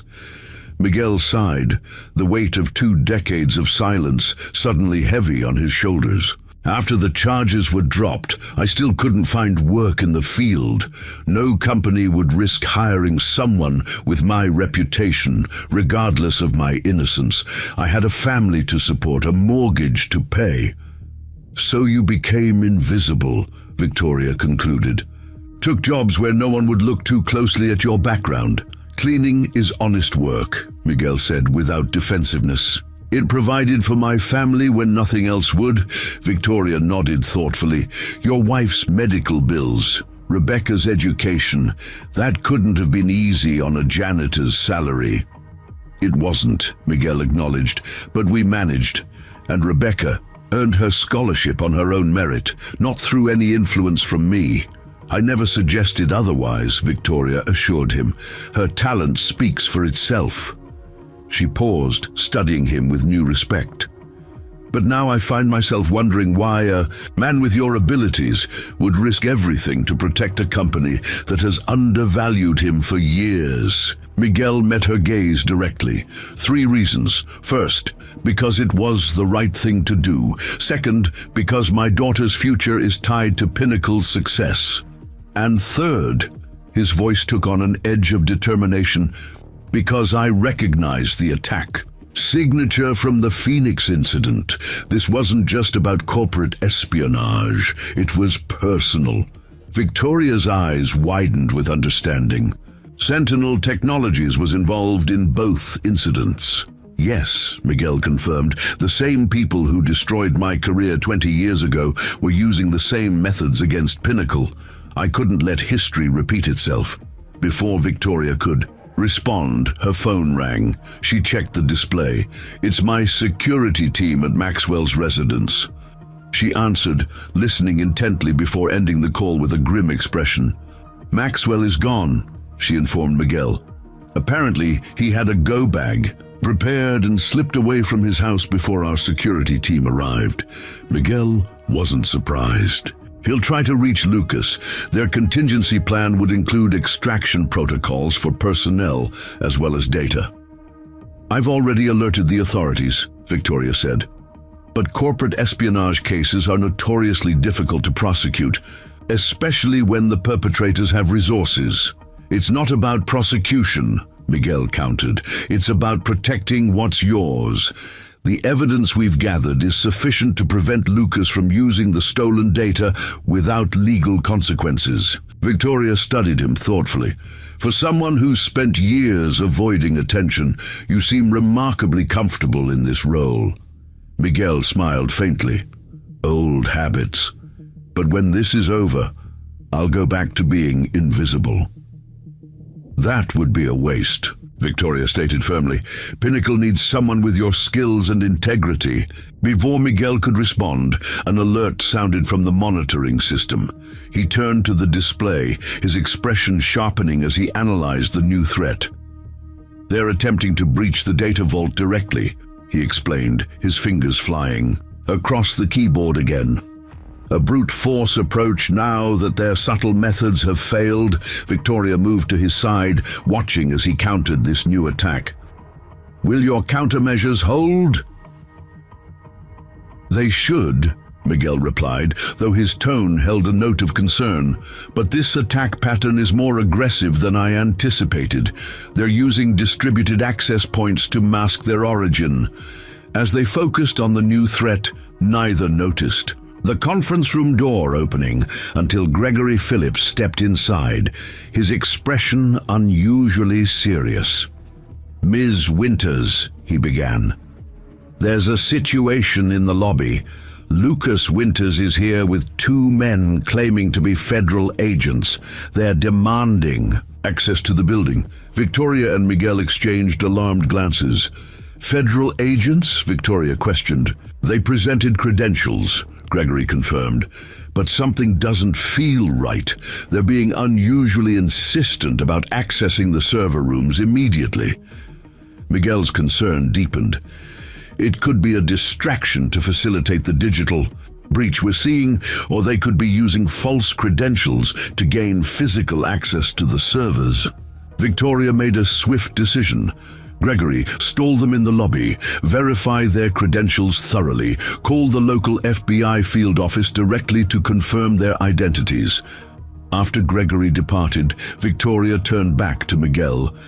If Lucas is making such a bold move, he must be desperate or confident, Miguel countered. The timing suggests he has another angle we haven't identified yet. Together, they continued monitoring the attack, implementing additional security measures to protect Pinnacle's critical data. Miguel was acutely aware that this confrontation was reaching its climax, and that the next few hours would determine not only the fate of the Nexus project, but also his own carefully constructed anonymity. Across the building, Rebecca worked, alongside Natalie Rivers, deploying her behavioral monitoring system while struggling to process what she had witnessed. Her father, the quiet, hard-working janitor who had raised her alone after her mother's death, had suddenly revealed himself to be a cybersecurity expert, capable of countering a sophisticated attack that had stumped Pinnacle's entire IT department. "Your system is remarkably intuitive," Natalie commented as they worked, "and apparently your father's technical abilities are equally impressive." Rebecca chose her words carefully. "I always knew he was smart, but this—" She shook her head, still processing. "He never mentioned any background in technology." Natalie studied her thoughtfully. "Some people have reasons for keeping their skills hidden. The question is, why a man with his obvious expertise would choose to work as a janitor?" The question had been echoing in Rebecca's mind since she walked into the conference room. She had always sensed there was more to her father than he revealed. His interest in her studies, his self-education through library books, the ease with which he helped with her technical assignments. But the gulf between those glimpses and the confident security expert she had witnessed tonight was vast. "I don't know," she admitted finally, "but I intend to find out." In the lobby of Pinnacle Technologies, Lucas Winters stood with barely contained impatience as Gregory methodically verified the credentials of the two men accompanying him. Lucas had gambled everything on this final play, using his connections to arrange this official investigation into Victoria's alleged corporate espionage. If he could gain access to Pinnacle's servers before Miguel Reyes completely locked him out, he might still salvage some portion of the Nexus code. But as the minutes ticked by with no progress past the security desk, Lucas began to suspect his plan was unraveling. The elderly security guard was proving surprisingly thorough, making direct calls to verify the agents' identities rather than simply accepting their documentation. Lucas checked his phone, finding no updates from his technical team attempting to breach the data vault. The silence was ominous, suggesting Miguel had successfully countered their contingency plan as well. For the first time since initiating the operation months ago, Lucas felt the cold certainty of failure settling over him. Somewhere in this building, a janitor with a hidden past had outmaneuvered him at every turn. It was an outcome Lucas would never have anticipated, and one he found increasingly difficult to accept. His phone vibrated with an incoming call from a blocked number. Lucas stepped away from the security desk to answer. "It's over." Richard Maxwell's voice came through, tense and hurried. "They have everything. The communications, the access logs, the connection to Sentinel. I'm leaving the country tonight. I suggest you do the same." Lucas's grip tightened on his phone. "That's not an option. Too much is at stake." "Your father's legacy isn't worth prison," Maxwell countered. "Cut your losses. Victoria has won this round." As the call ended, Lucas stared up at the Pinnacle Tower, its illuminated windows a testament to his stepsister's success, the company that should have been his gleaming against the night sky. Behind him, he heard Gregory Phillips informing the supposed federal agents that their credentials couldn't be verified, and they would need to return with proper authorization. The game was over, but Lucas Winters had one card left to play. One final act that might not salvage the Nexus project, but would at least provide the satisfaction of personal vengeance against the janitor who had ruined everything. Dawn was breaking over Lakeshore as Miguel finally leaned back from the keyboard, his exhaustion evident in the slump of his shoulders. The conference room had been his command center for over 8 hours, with various team members cycling through as they implemented his security protocols throughout Pinnacle's network. "We've contained the breach," he announced to Victoria, who had remained present throughout the night, occasionally stepping out to handle other aspects of the crisis. "The Nexus code is secure, and we've preserved all evidence of the intrusion." Victoria studied the monitoring displays where Rebecca's behavioral analysis system now showed normal network activity patterns, highlighted in reassuring green, and Lucas's final attempt to breach the data vault. Neutralized at 3:17 a.m., Miguel confirmed. They made one last coordinated effort using distributed access points, but the combined countermeasures blocked them completely. Victoria nodded with satisfaction. Our legal team has been building the case all night. With the evidence you've secured, we have enough to pursue criminal charges against both Lucas and Maxwell. Miguel rubbed his eyes, the adrenaline that had sustained him finally ebbing. Maxwell is likely out of the country by now, and Lucas has resources to fight a prolonged legal battle. Let me worry about that, Victoria replied. You've done more than enough. The door opened, and Sarah Jenkins entered with a tray holding fresh coffee and breakfast. Thought you could use this, she said, setting it on the conference table. The IT team is saying we've survived the worst corporate hack attempt in the company's history. Thanks to Mr. Reyes, Victoria acknowledged. Sarah gave Miguel an appraising look. Not bad for the night janitor. After she left, Victoria poured coffee for both of them. You should go home and rest. We can handle things from here. Miguel shook his head. Not until I'm certain the system is stable. And he hesitated. I need to speak with Rebecca. She deserves an explanation. She's been working with the IT team all night, Victoria informed him. I believe she's in the development lab now, finalizing the security implementation. As if summoned by her name, Rebecca appeared at the conference room door. Her expression was a complex mixture of fatigue, professional pride, and lingering confusion about her father's role in the crisis. The behavioral monitoring system is fully deployed, she reported formally. All network activity is now being analyzed in real time against established baselines. Excellent work, Victoria commended her.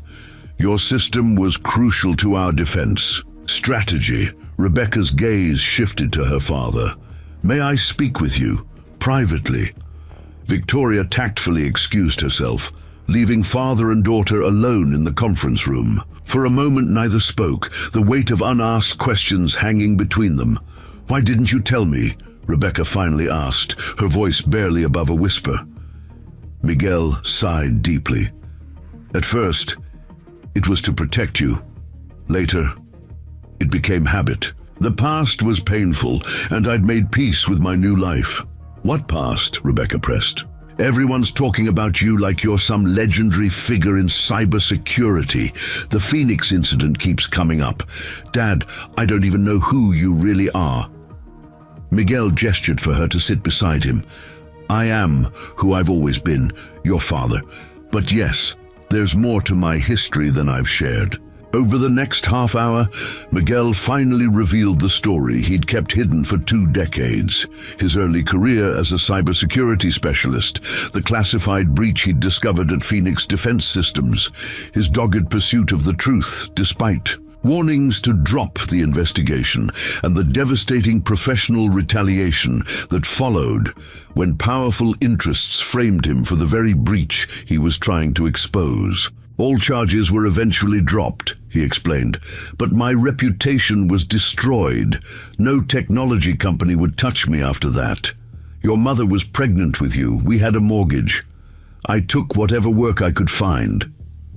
Rebecca listened intently, pieces of her childhood suddenly making new sense. Her father's interest in her computer studies, his extensive reading, the way he could explain complex technical concepts in simple terms. After your mother got sick, Miguel continued, our priorities shifted completely. Her medical care consumed everything, our savings, our attention, our energy. When she died, all that mattered was giving you stability and opportunities. But you were cleaning offices when you could have been, Rebecca began. Doing what? Miguel interrupted gently. Fighting a years-long battle to clear my name in an industry that had already moved on, starting over at entry level in my 40s. or providing consistently for my daughter by taking honest work that was available. Rebecca's eyes glistened with emotion. You sacrificed your career for me. I chose a different path, Miguel corrected, one that allowed me to be present for you, to ensure you had what you needed. And watching you flourish, seeing you develop the talent and passion for technology that I once had, that's been more rewarding than any career advancement. Rebecca wiped away a tear. But now everyone knows what you can do. Ms. Winters, the entire IT department, they've all seen your skills firsthand. Miguel smiled ruefully. Yes, that particular cat is out of the bag. Their conversation was interrupted when Douglas Wilson entered, his expression urgent. We have a situation in the lobby. Lucas Winters has returned alone this time. He's demanding to speak with you, Miguel. By name. Miguel and Rebecca exchanged concerned glances. Why would he ask for me specifically? He says it's about the Phoenix incident, Douglas replied. He claims to have information you'll want to hear. Miguel's expression hardened. This could be another distraction tactic. Security has him contained in the reception area, Douglas assured him. All critical systems remain secured. After a moment's consideration, Miguel nodded.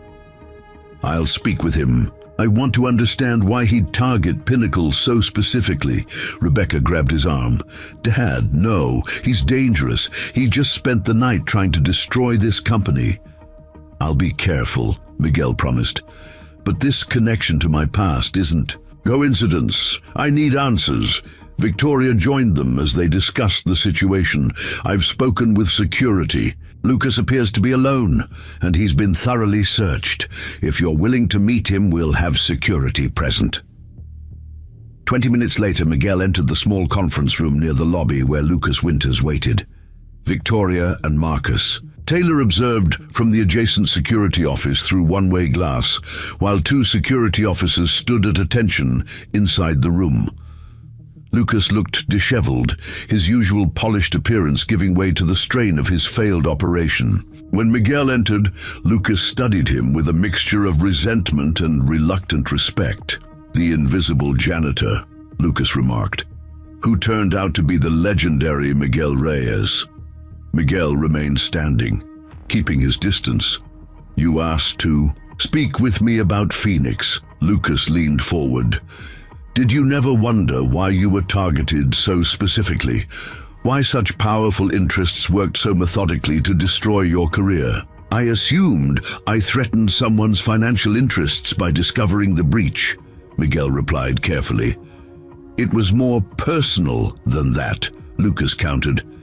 The Phoenix breach was orchestrated by my father, Walter Winters. Miguel kept his expression neutral despite his surprise. Walter Winters was involved with Phoenix Defense Systems.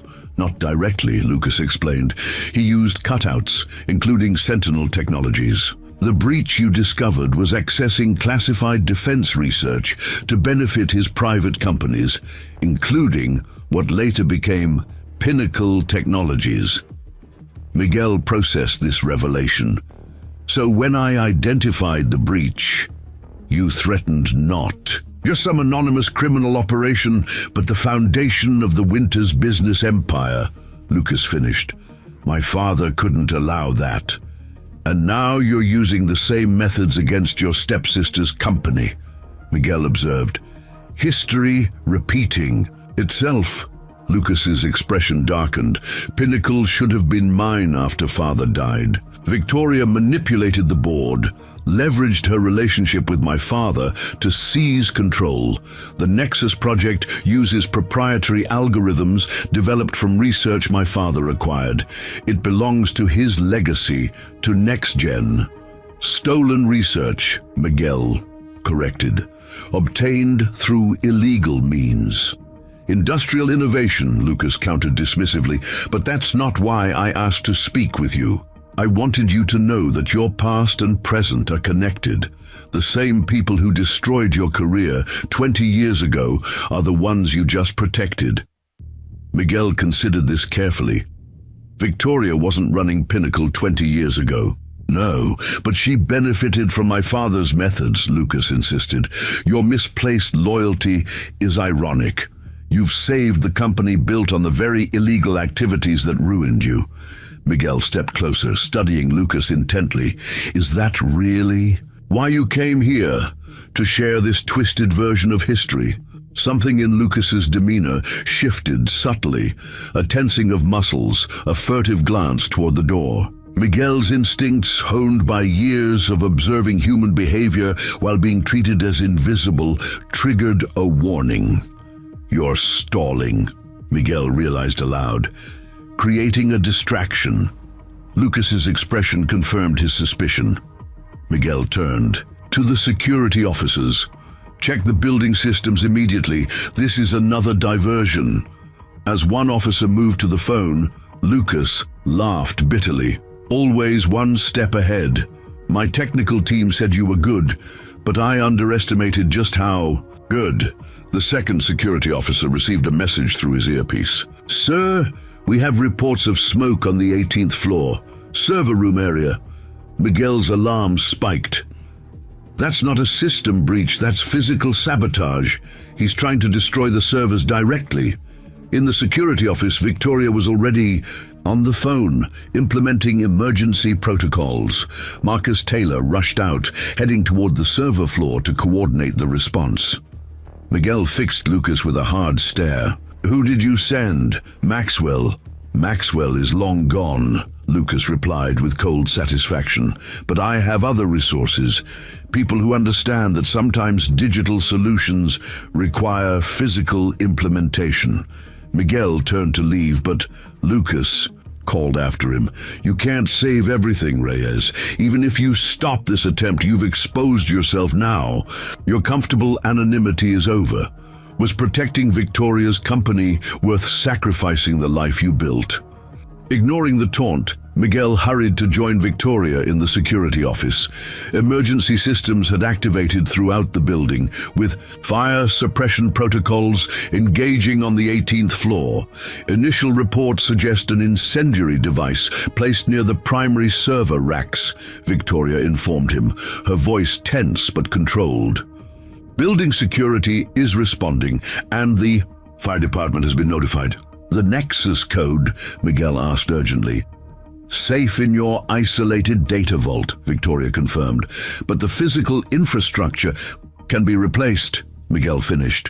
What matters is securing Lucas and finding his accomplice. Victoria nodded, in agreement. Security has detained Lucas. The police are on their way.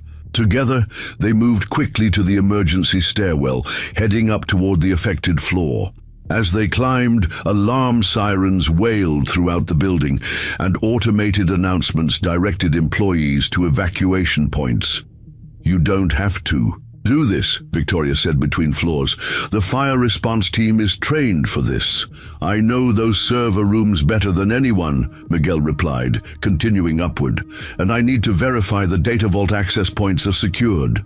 When they reached the 16th floor, they encountered Rebecca and Natalie evacuating with other staff members. Dad! Rebecca called out, breaking away from the group. What are you doing? We need to evacuate. I need to check something on 18, Miguel explained quickly. The secure data vault, I already verified it, Rebecca interrupted. Remote access is intact, and the backup systems are functioning. There's no need to risk your safety. Miguel hesitated, torn between his professional instinct to personally secure the systems and his trust in his daughter's capabilities. She's right, Victoria added firmly. The building systems are responding as designed. Let the emergency teams handle the physical threat. A firefighter ascending the stairs made the decision for them. This area needs to be evacuated immediately, he ordered. The 18th floor is being contained, but smoke is spreading through the ventilation system. With reluctance, Miguel allowed himself to be directed downward with the others. As they descended, an explosion rocked the building, small but powerful enough to be felt several floors away. The Halon fire suppression system tanks, Miguel identified immediately. Someone detonated them deliberately. Outside the building, employees gathered at designated assembly points as emergency vehicles surrounded the entrance. Miguel stood, with Victoria, Rebecca, and key members of the crisis team, watching as firefighters entered the building. "The servers?" Douglas asked anxiously. "Physically damaged," Natalie confirmed, checking readings on her tablet. "But the critical data is secure in the isolated vault Miguel created. We're already rerouting access through backup systems." Gregory Phillips approached their group, accompanied by a police detective. "They found someone," the security guard reported grimly. "A maintenance contractor from yesterday's scheduled service call, who apparently never left the building. He had access to the mechanical rooms and server areas." "Another connection to Sentinel Technologies?" Victoria asked. The detective nodded. "ID appears fraudulent, but we'll know more once we get him in custody. He's injured but conscious." As emergency personnel continued their work, Miguel found himself standing slightly apart from the group, processing everything that had transpired over the past 24 hours. His carefully constructed life of invisibility had been irrevocably altered. The skills he had hidden for decades were now on full display, his past exposed to his daughter and his employers. Rebecca joined him, following his gaze up to the smoke, wisping from the upper floors of the Pinnacle building. "What happens now?" she asked quietly. "Now?" Miguel repeated thoughtfully. "Now we rebuild the systems, the security protocols." He glanced at her. "And perhaps some other things as well." Victoria approached them, her phone in hand. "That was the board chairman. The emergency session has been moved to the downtown hotel at noon." She looked at Miguel directly. "They've specifically requested your presence." "Me?" Miguel raised an eyebrow. "I'm still just the night janitor on their payroll." Victoria's expression was serious, but held a hint of something like admiration. "I think we all know that's not true anymore. The question is, who do you want to be now, Mr. Reyes?" It was a profound question, one that Miguel had avoided confronting for 20 years. As dawn fully broke over Lakeshore, illuminating the gathered crowd of Pinnacle employees, Miguel realized he stood at a crossroads.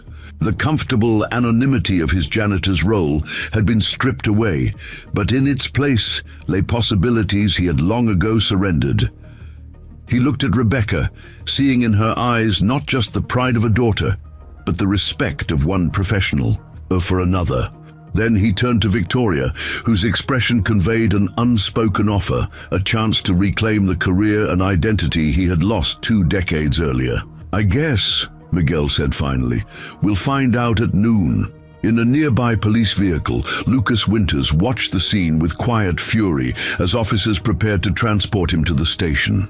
His final desperate attempt had failed, and the consequences would be severe. Criminal charges, financial penalties, public disgrace. The legacy he had sought to preserve was now irreparably damaged by his own actions. His gaze fixed on Miguel Reyes standing among Pinnacle's leadership team, the invisible janitor whose hidden talents had single-handedly thwarted his operation. Lucas had underestimated him completely, failing to recognize that sometimes the most dangerous person in the room is the one nobody notices. As the police car pulled away, Lucas watched the Pinnacle building recede from view, smoke still rising. From its upper floors, a visible testament to his failure and to the unexpected hero who had emerged from the shadows to stop him. The Grand Lakeshore Hotel's executive conference room bore little resemblance to Pinnacle's smoke-damaged facilities. Ornate chandeliers cast warm light over the assembled board members, legal team, and key executives gathered for the emergency session. Miguel sat somewhat uncomfortably in a borrowed suit, acutely aware of how different he appeared from the maintenance uniform he'd worn for 6 years. Victoria Winters stood at the head of the table, delivering a comprehensive account of the security breach, the response, and the current status of Pinnacle's systems. Her presentation was precise and unemotional, though the gravity of the situation remained evident in her tone. In summary, she concluded, while our physical infrastructure suffered significant damage, our intellectual property remains secure. The Nexus project is intact, and we have preserved all evidence linking Lucas Winters and Richard Maxwell to both the cyber attack and the subsequent attempted sabotage. Bernard Thompson, the board chairman, leaned forward. And the financial impact? Our insurance will cover most of the physical damage, Victoria replied. The greater risk was potential market share loss if Lucas had succeeded in bringing a clone of Nexus to market through NextGen. That threat has been neutralized completely. Thanks largely to Mr. Reyes, Cynthia Lee, another board member observed, turning her attention to Miguel. Your actions quite literally saved this company, sir. Miguel nodded acknowledgement, still unaccustomed to such direct recognition. I simply identified a threat and responded appropriately. There was nothing simple about it, Douglas Wilson interjected. What Mr. Reyes accomplished in 5 days eluded our entire security team for weeks. His countermeasures were extraordinary. Bernard studied Miguel with open curiosity. Which brings us to the question that's on everyone's mind. How does a night janitor possess elite cybersecurity skills capable of thwarting a sophisticated corporate espionage operation? All eyes turned to Miguel. The moment of truth had arrived. The full reckoning with his past that he had avoided for 2 decades. 20 years ago, he began, his voice steady, I was a senior security analyst at Phoenix Defense Systems. During a routine system audit, I discovered unusual access patterns suggesting unauthorized extraction of classified research data. I followed protocol, reporting my findings up the chain of command. Miguel paused, carefully choosing his next words. When my superiors failed to act, I continued investigating independently. What I uncovered was an organized operation targeting military research for private sector applications. As I assembled evidence, I suddenly found myself accused of the very breach I was investigating. The Phoenix incident, James Anderson, Pinnacle's legal counsel, noted. I remember the case. Charges were eventually dropped, but the publicity was devastating. Yes, Miguel confirmed. By the time my name was cleared, my reputation was destroyed. No technology company would hire me. With a family to support and a mortgage to pay, I rebuilt my life from scratch, taking whatever honest work I could find, including janitorial positions at various companies, Victoria added. It was stable employment that allowed me to provide for my daughter, Miguel explained without defensiveness. Over time, I found I preferred the simplicity of the work and the invisibility it provided. Yet you maintained your technical knowledge, Cynthia observed. Your skills are clearly current, not 2 decades obsolete. Miguel smiled faintly. Old habits. I continued studying, keeping pace with industry developments through library books, online resources, and occasional community college courses. It became a private intellectual exercise rather than professional development. Until our systems were breached, Bernard concluded. What prompted you to risk your carefully constructed anonymity, Mr. Reyes? You could have simply remained silent. Miguel considered the question seriously. 3 factors. First, my daughter's future is tied to Pinnacle through her scholarship and internship. Second, I recognize the attack signature from my past experience.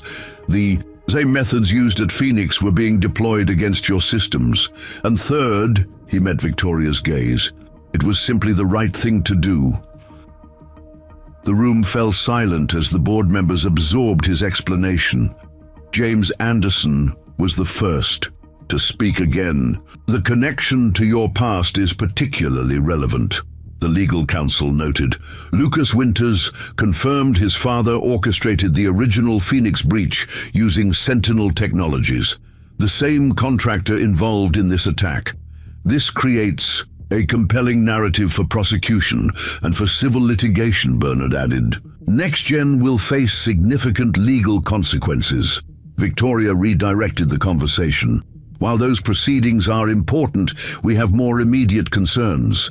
Our security infrastructure needs complete redesign. The Nexus launch timeline requires adjustment. And, she paused, looking directly at Miguel, we need to discuss Mr. Reyes's future with Pinnacle. Miguel straightened slightly. My resignation as night janitor is effective immediately. I understand my position here is no longer tenable. That's not what Victoria meant, Douglas interjected with a rare smile. Mr. Reyes, we're not interested in your resignation. Quite the opposite. Victoria slid a folder across the table. This is a formal job offer. Pinnacle would like to create a new position, Chief Security Architect, reporting directly to me. The role would encompass comprehensive oversight of all security protocols, both digital and physical. Miguel stared at the folder without opening it, momentarily speechless. After 20 years of professional exile, the offer represented more than employment.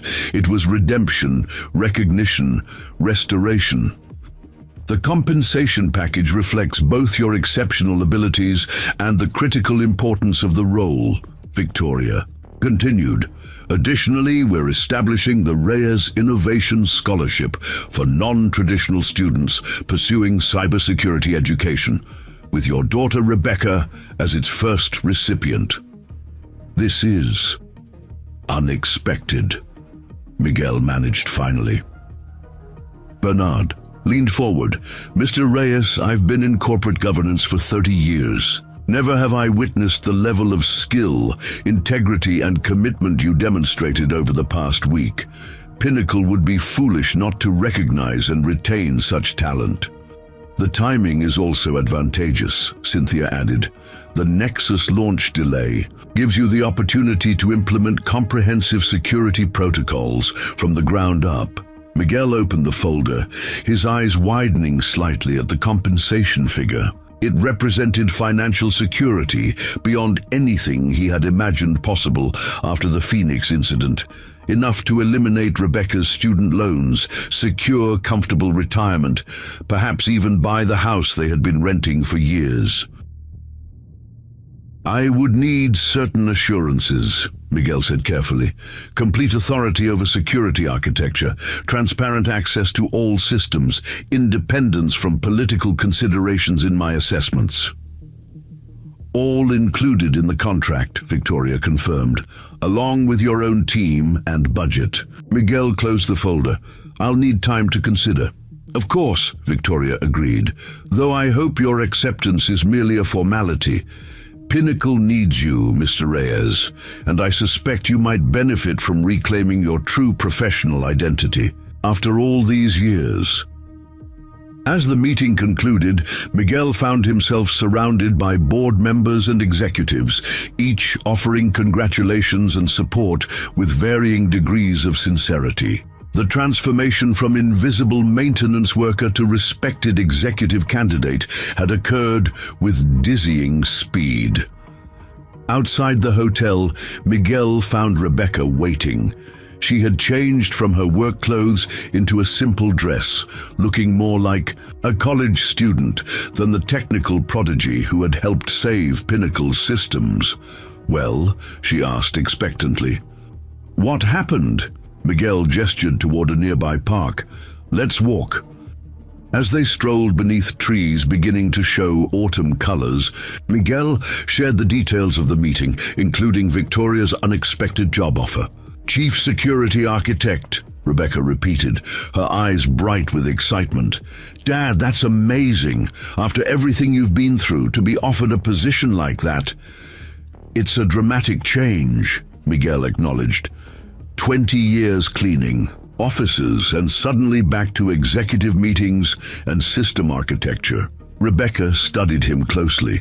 You're hesitating, why? Miguel sighed, organizing his thoughts. Our life hasn't been perfect, but it's been peaceful. The anonymity of maintenance work provided a certain freedom. No politics, no career pressure, no constant scrutiny, but also no recognition, Rebecca countered gently. No opportunity to use your real talents, no compensation reflecting your true value. Those things mattered less to me than you might think, Miguel replied. Providing for you, being present as your father, that became my priority after your mother died. Rebecca took his hand. And you succeeded. I never felt deprived even when money was tight. But Dad, I'm an adult now. Your sacrifices gave me the foundation I needed. Maybe it's time for you to reclaim what you lost. They reached a park bench, overlooking the lake that gave the city its name. In the distance, Pinnacle's tower stood against the skyline, crews already visible working on the damaged upper floors. There's something else, Miguel admitted. Part of me fears returning to that world. The Phoenix incident wasn't just professionally devastating, it was personally traumatic.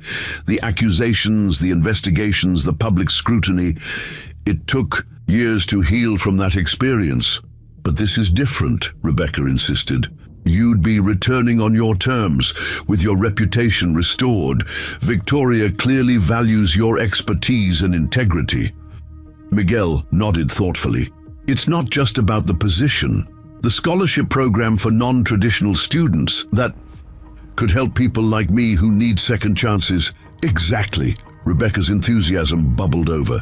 You could transform security at Pinnacle while helping others rebuild their lives. Isn't that worth facing your fears? Their conversation was interrupted by an incoming call on Miguel's phone. The display showed Dr. Franklin's name. Tom, Miguel greeted him, putting the call on speaker. You've heard the news? It's all over. Campus, Dr. Franklin confirmed. The night janitor who saved Pinnacle Technologies from corporate espionage. Though those of us who know you aren't surprised by your capabilities, just that you finally revealed them. It wasn't entirely by choice, Miguel admitted. The question is, what will you do with this opportunity? Dr. Franklin asked directly. Will you accept Victoria's offer? Miguel glanced at Rebecca, who was watching him expectantly. I'm still considering it. Well, consider this, Dr. Franklin continued. The computer science department just received approval for a new adjunct professor position focusing on practical cybersecurity applications. We'd be honored if you'd consider teaching one evening course per semester. Miguel blinked in surprise. Teaching me? You have exactly what our students need. Real-world experience combined with ethical judgment, Dr. Franklin explained. This experience with Pinnacle demonstrates that perfectly. Think of the impact you could have on the next generation of security professionals.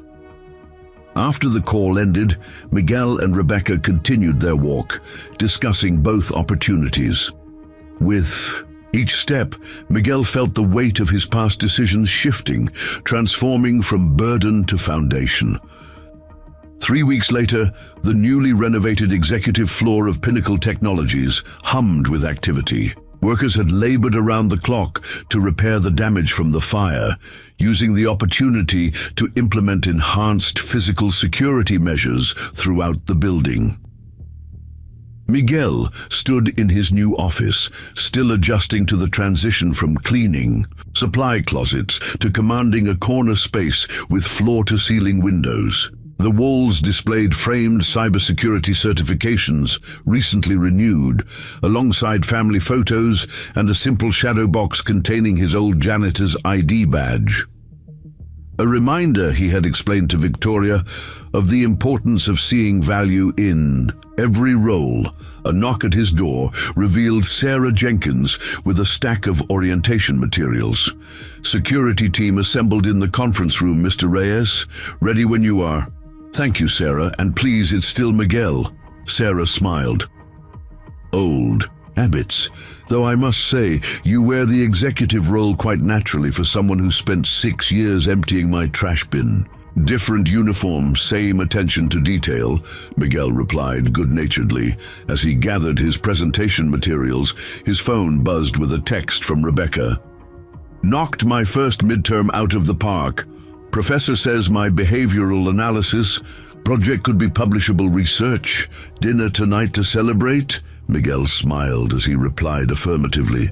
Rebecca had embraced her studies with renewed enthusiasm, inspired partly by her role in defending Pinnacle's systems. The experience had forged a new dimension in their relationship, no longer just father and daughter, but also colleagues with mutual professional respect.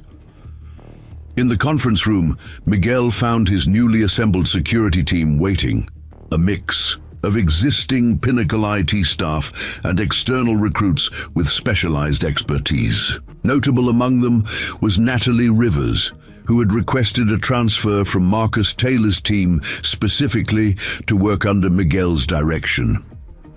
As Miguel began the meeting, outlining his vision for Pinnacle's security architecture, he felt a sense of completion. The invisible janitor who had moved silently through these halls, observing but never truly participating, had finally stepped into the light. The skills he had kept hidden for decades were now being applied openly, recognized, and valued. Later that afternoon, Victoria stopped by his office. "How's the team shaping up?" "Remarkably well," Miguel reported. "We've already identified several systemic vulnerabilities beyond what Lucas exploited. Implementation of the new security framework begins next week." Victoria nodded with satisfaction. "And your evening class at the college?" 27 students enrolled for next semester," Miguel replied, unable to keep a note of pride from his voice. "Dr. Franklin says it's the highest registration they've had for an elective course in years." "Not surprising," Victoria observed. "Everyone wants to learn from the man who single-handedly outmaneuvered corporate espionage experts while working as a janitor. It's quite the compelling narrative." Miguel smiled slightly. "I'm not entirely comfortable with that framing." "Nevertheless, it's inspiring people," Victoria countered. "Speaking of which, the Reyes Innovation Scholarship received additional funding from 3 corporate sponsors this morning. Apparently your story has struck a chord within the industry." As Victoria departed, Miguel turned to gaze out his window at the lakeshore skyline. In the distance, he could see the community college, where he had taken night classes to maintain his skills, never imagining those classes would one day lead to a teaching position. Closer, the courthouse where Lucas Winters and his accomplice awaited trial for corporate espionage and attempted sabotage, and below, the employee entrance where he had badged in thousands of times as a night janitor, invisible to most of the people who now reported to him. Life had come full circle in unexpected ways. The skills that had once led to his professional destruction had ultimately become his redemption. The anonymity he had cultivated for protection had transformed into a powerful revelation, and the quiet sacrifices he had made for his daughter had culminated in her witnessing his true capabilities and potential. That evening, Miguel met Rebecca at Washington's diner, where Eleanor greeted him with a mixture of pride and amusement. "Well, if it isn't Pinnacle's new security big shot," she teased, leading them to their usual booth. "Still got time for old friends now that you're an executive?" "Always, Ellie," Miguel assured her. "Some things don't change." As they settled in, Rebecca pulled out her computer science midterm with its perfect score. "First one in the class. To finish," she reported proudly. "Professor said my approach to the encryption problem was innovative and elegant."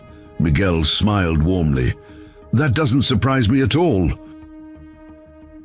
"I've been thinking," Rebecca said after they ordered, "about what you always told me when I was growing up, that education and integrity matter more than titles or appearances."